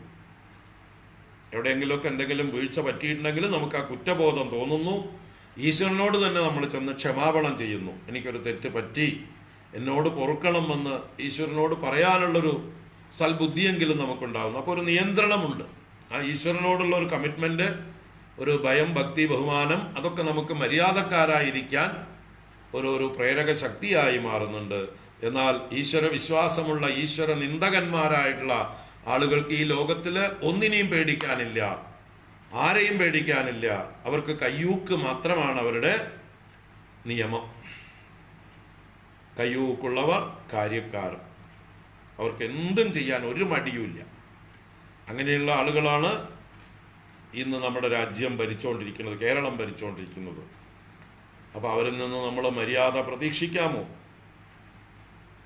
നമ്മുടെ തലമുറകളെയും ആ വഴിക്കാണ് അവർ നയിച്ചുകൊണ്ടിരിക്കുന്നത്. ചെറുപ്പക്കാരെയൊക്കെ അങ്ങനെ താന്തോന്നികളാക്കി മാറ്റാനാണ് അവർ ശ്രമിച്ചുകൊണ്ടിരിക്കുന്നത്. അതിനാണ് കള്ളും കഞ്ചാവും വ്യാപകമാക്കുന്നത്. കള്ള്, കഞ്ചാവ്, മറ്റ് മൂല്യങ്ങളൊക്കെ തകർത്തെറിയുന്ന പ്രകടനങ്ങള്, ചുംബന സമരങ്ങളും ആർത്തവ ആഘോഷങ്ങളും, ശബരിമലയിലെ ആളുകളെ കുത്തിക്കയറ്റലും, ഈ സ്ത്രീകളെയൊക്കെ വലിച്ചഴിച്ച് കൊണ്ടുവരലും, ഇങ്ങനെയുള്ളതൊക്കെ കാട്ടിക്കൂട്ടുന്നത് നമ്മുടെ ഈ വ്യവസ്ഥകളെ, നമ്മുടെ മര്യാദകളെ, സനാതന ധർമ്മത്തിൻ്റെ ഈ ചട്ടക്കൂടുകളെയൊക്കെ പൊളിച്ചടുക്കി എല്ലാവരെയും തോന്നിയവാസികളാക്കാൻ വേണ്ടിയിട്ടാണ്. ഒരു നിയന്ത്രണമില്ലാത്തൊരു വന്യമൃഗങ്ങളുടെ ഒരു കൂട്ടമാക്കി മാറ്റാൻ ആണ് അവരുടെ ശ്രമം. അതിലേക്കാണ് പോയിക്കൊണ്ടിരിക്കുന്നത്. അതുകൊണ്ട് മനസ്സിലാക്കുക, തൂത്തെറിയേണ്ടവരെ തൂത്തെറിയാനുള്ള ഉത്തരവാദിത്വം മര്യാദക്കാർക്കുണ്ട്. പക്ഷേ എത്ര പേര് മര്യാദക്കാരുണ്ട് അതിനനുസരിച്ചിരിക്കും, അത്രയേ ഉള്ളൂ. ഇവിടെ ജനാധിപത്യമല്ലേ. അപ്പോൾ ഭൂരിപക്ഷം തന്നെ വേണം. ഭൂരിപക്ഷം പേരെ മര്യാദക്കാരാക്കാൻ ശ്രമിക്കുക നമ്മൾ, അത്രേ നിവൃത്തിയുള്ളൂ. ഭൂരിപക്ഷം പേർക്ക് മര്യാദ പറഞ്ഞു കൊടുക്കുക, അറിവുണ്ടാക്കാൻ ശ്രമിക്കുക, അത്രേ നിവൃത്തിയുള്ളൂ. അപ്പോൾ ഭാഷ്യം നമുക്ക് പിന്നെ കാണാം. സദൃശം ചേഷ്ടതേ സ്വസ്യാഹ പ്രകൃതേർജ്ഞാനവാനപി പ്രകൃതിം യാന്തി ഭൂതാനി നിഗ്രഹ കിം കരിഷ്യതി. ഓം കായേന വാചാ മനസേന്ദ്രിയൈർവാ ബുദ്ധ്യാത്മനാ വാ പ്രകൃതേ സ്വഭാവാത് കരോമി യദ്യത് സകലം പരസ്മൈ നാരായണായേതി സമർപ്പയാമി. ഓം ശാന്തി ശാന്തി ശാന്തി. ഹരി ഓം ശ്രീ ഗുരുഭ്യോ നമഃ. ഹരി ഓം.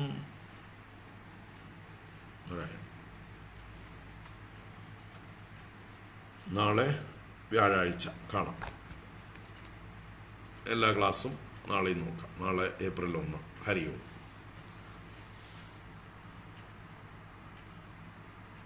ശുഭരാത്രി, സുഖനിദ്ര.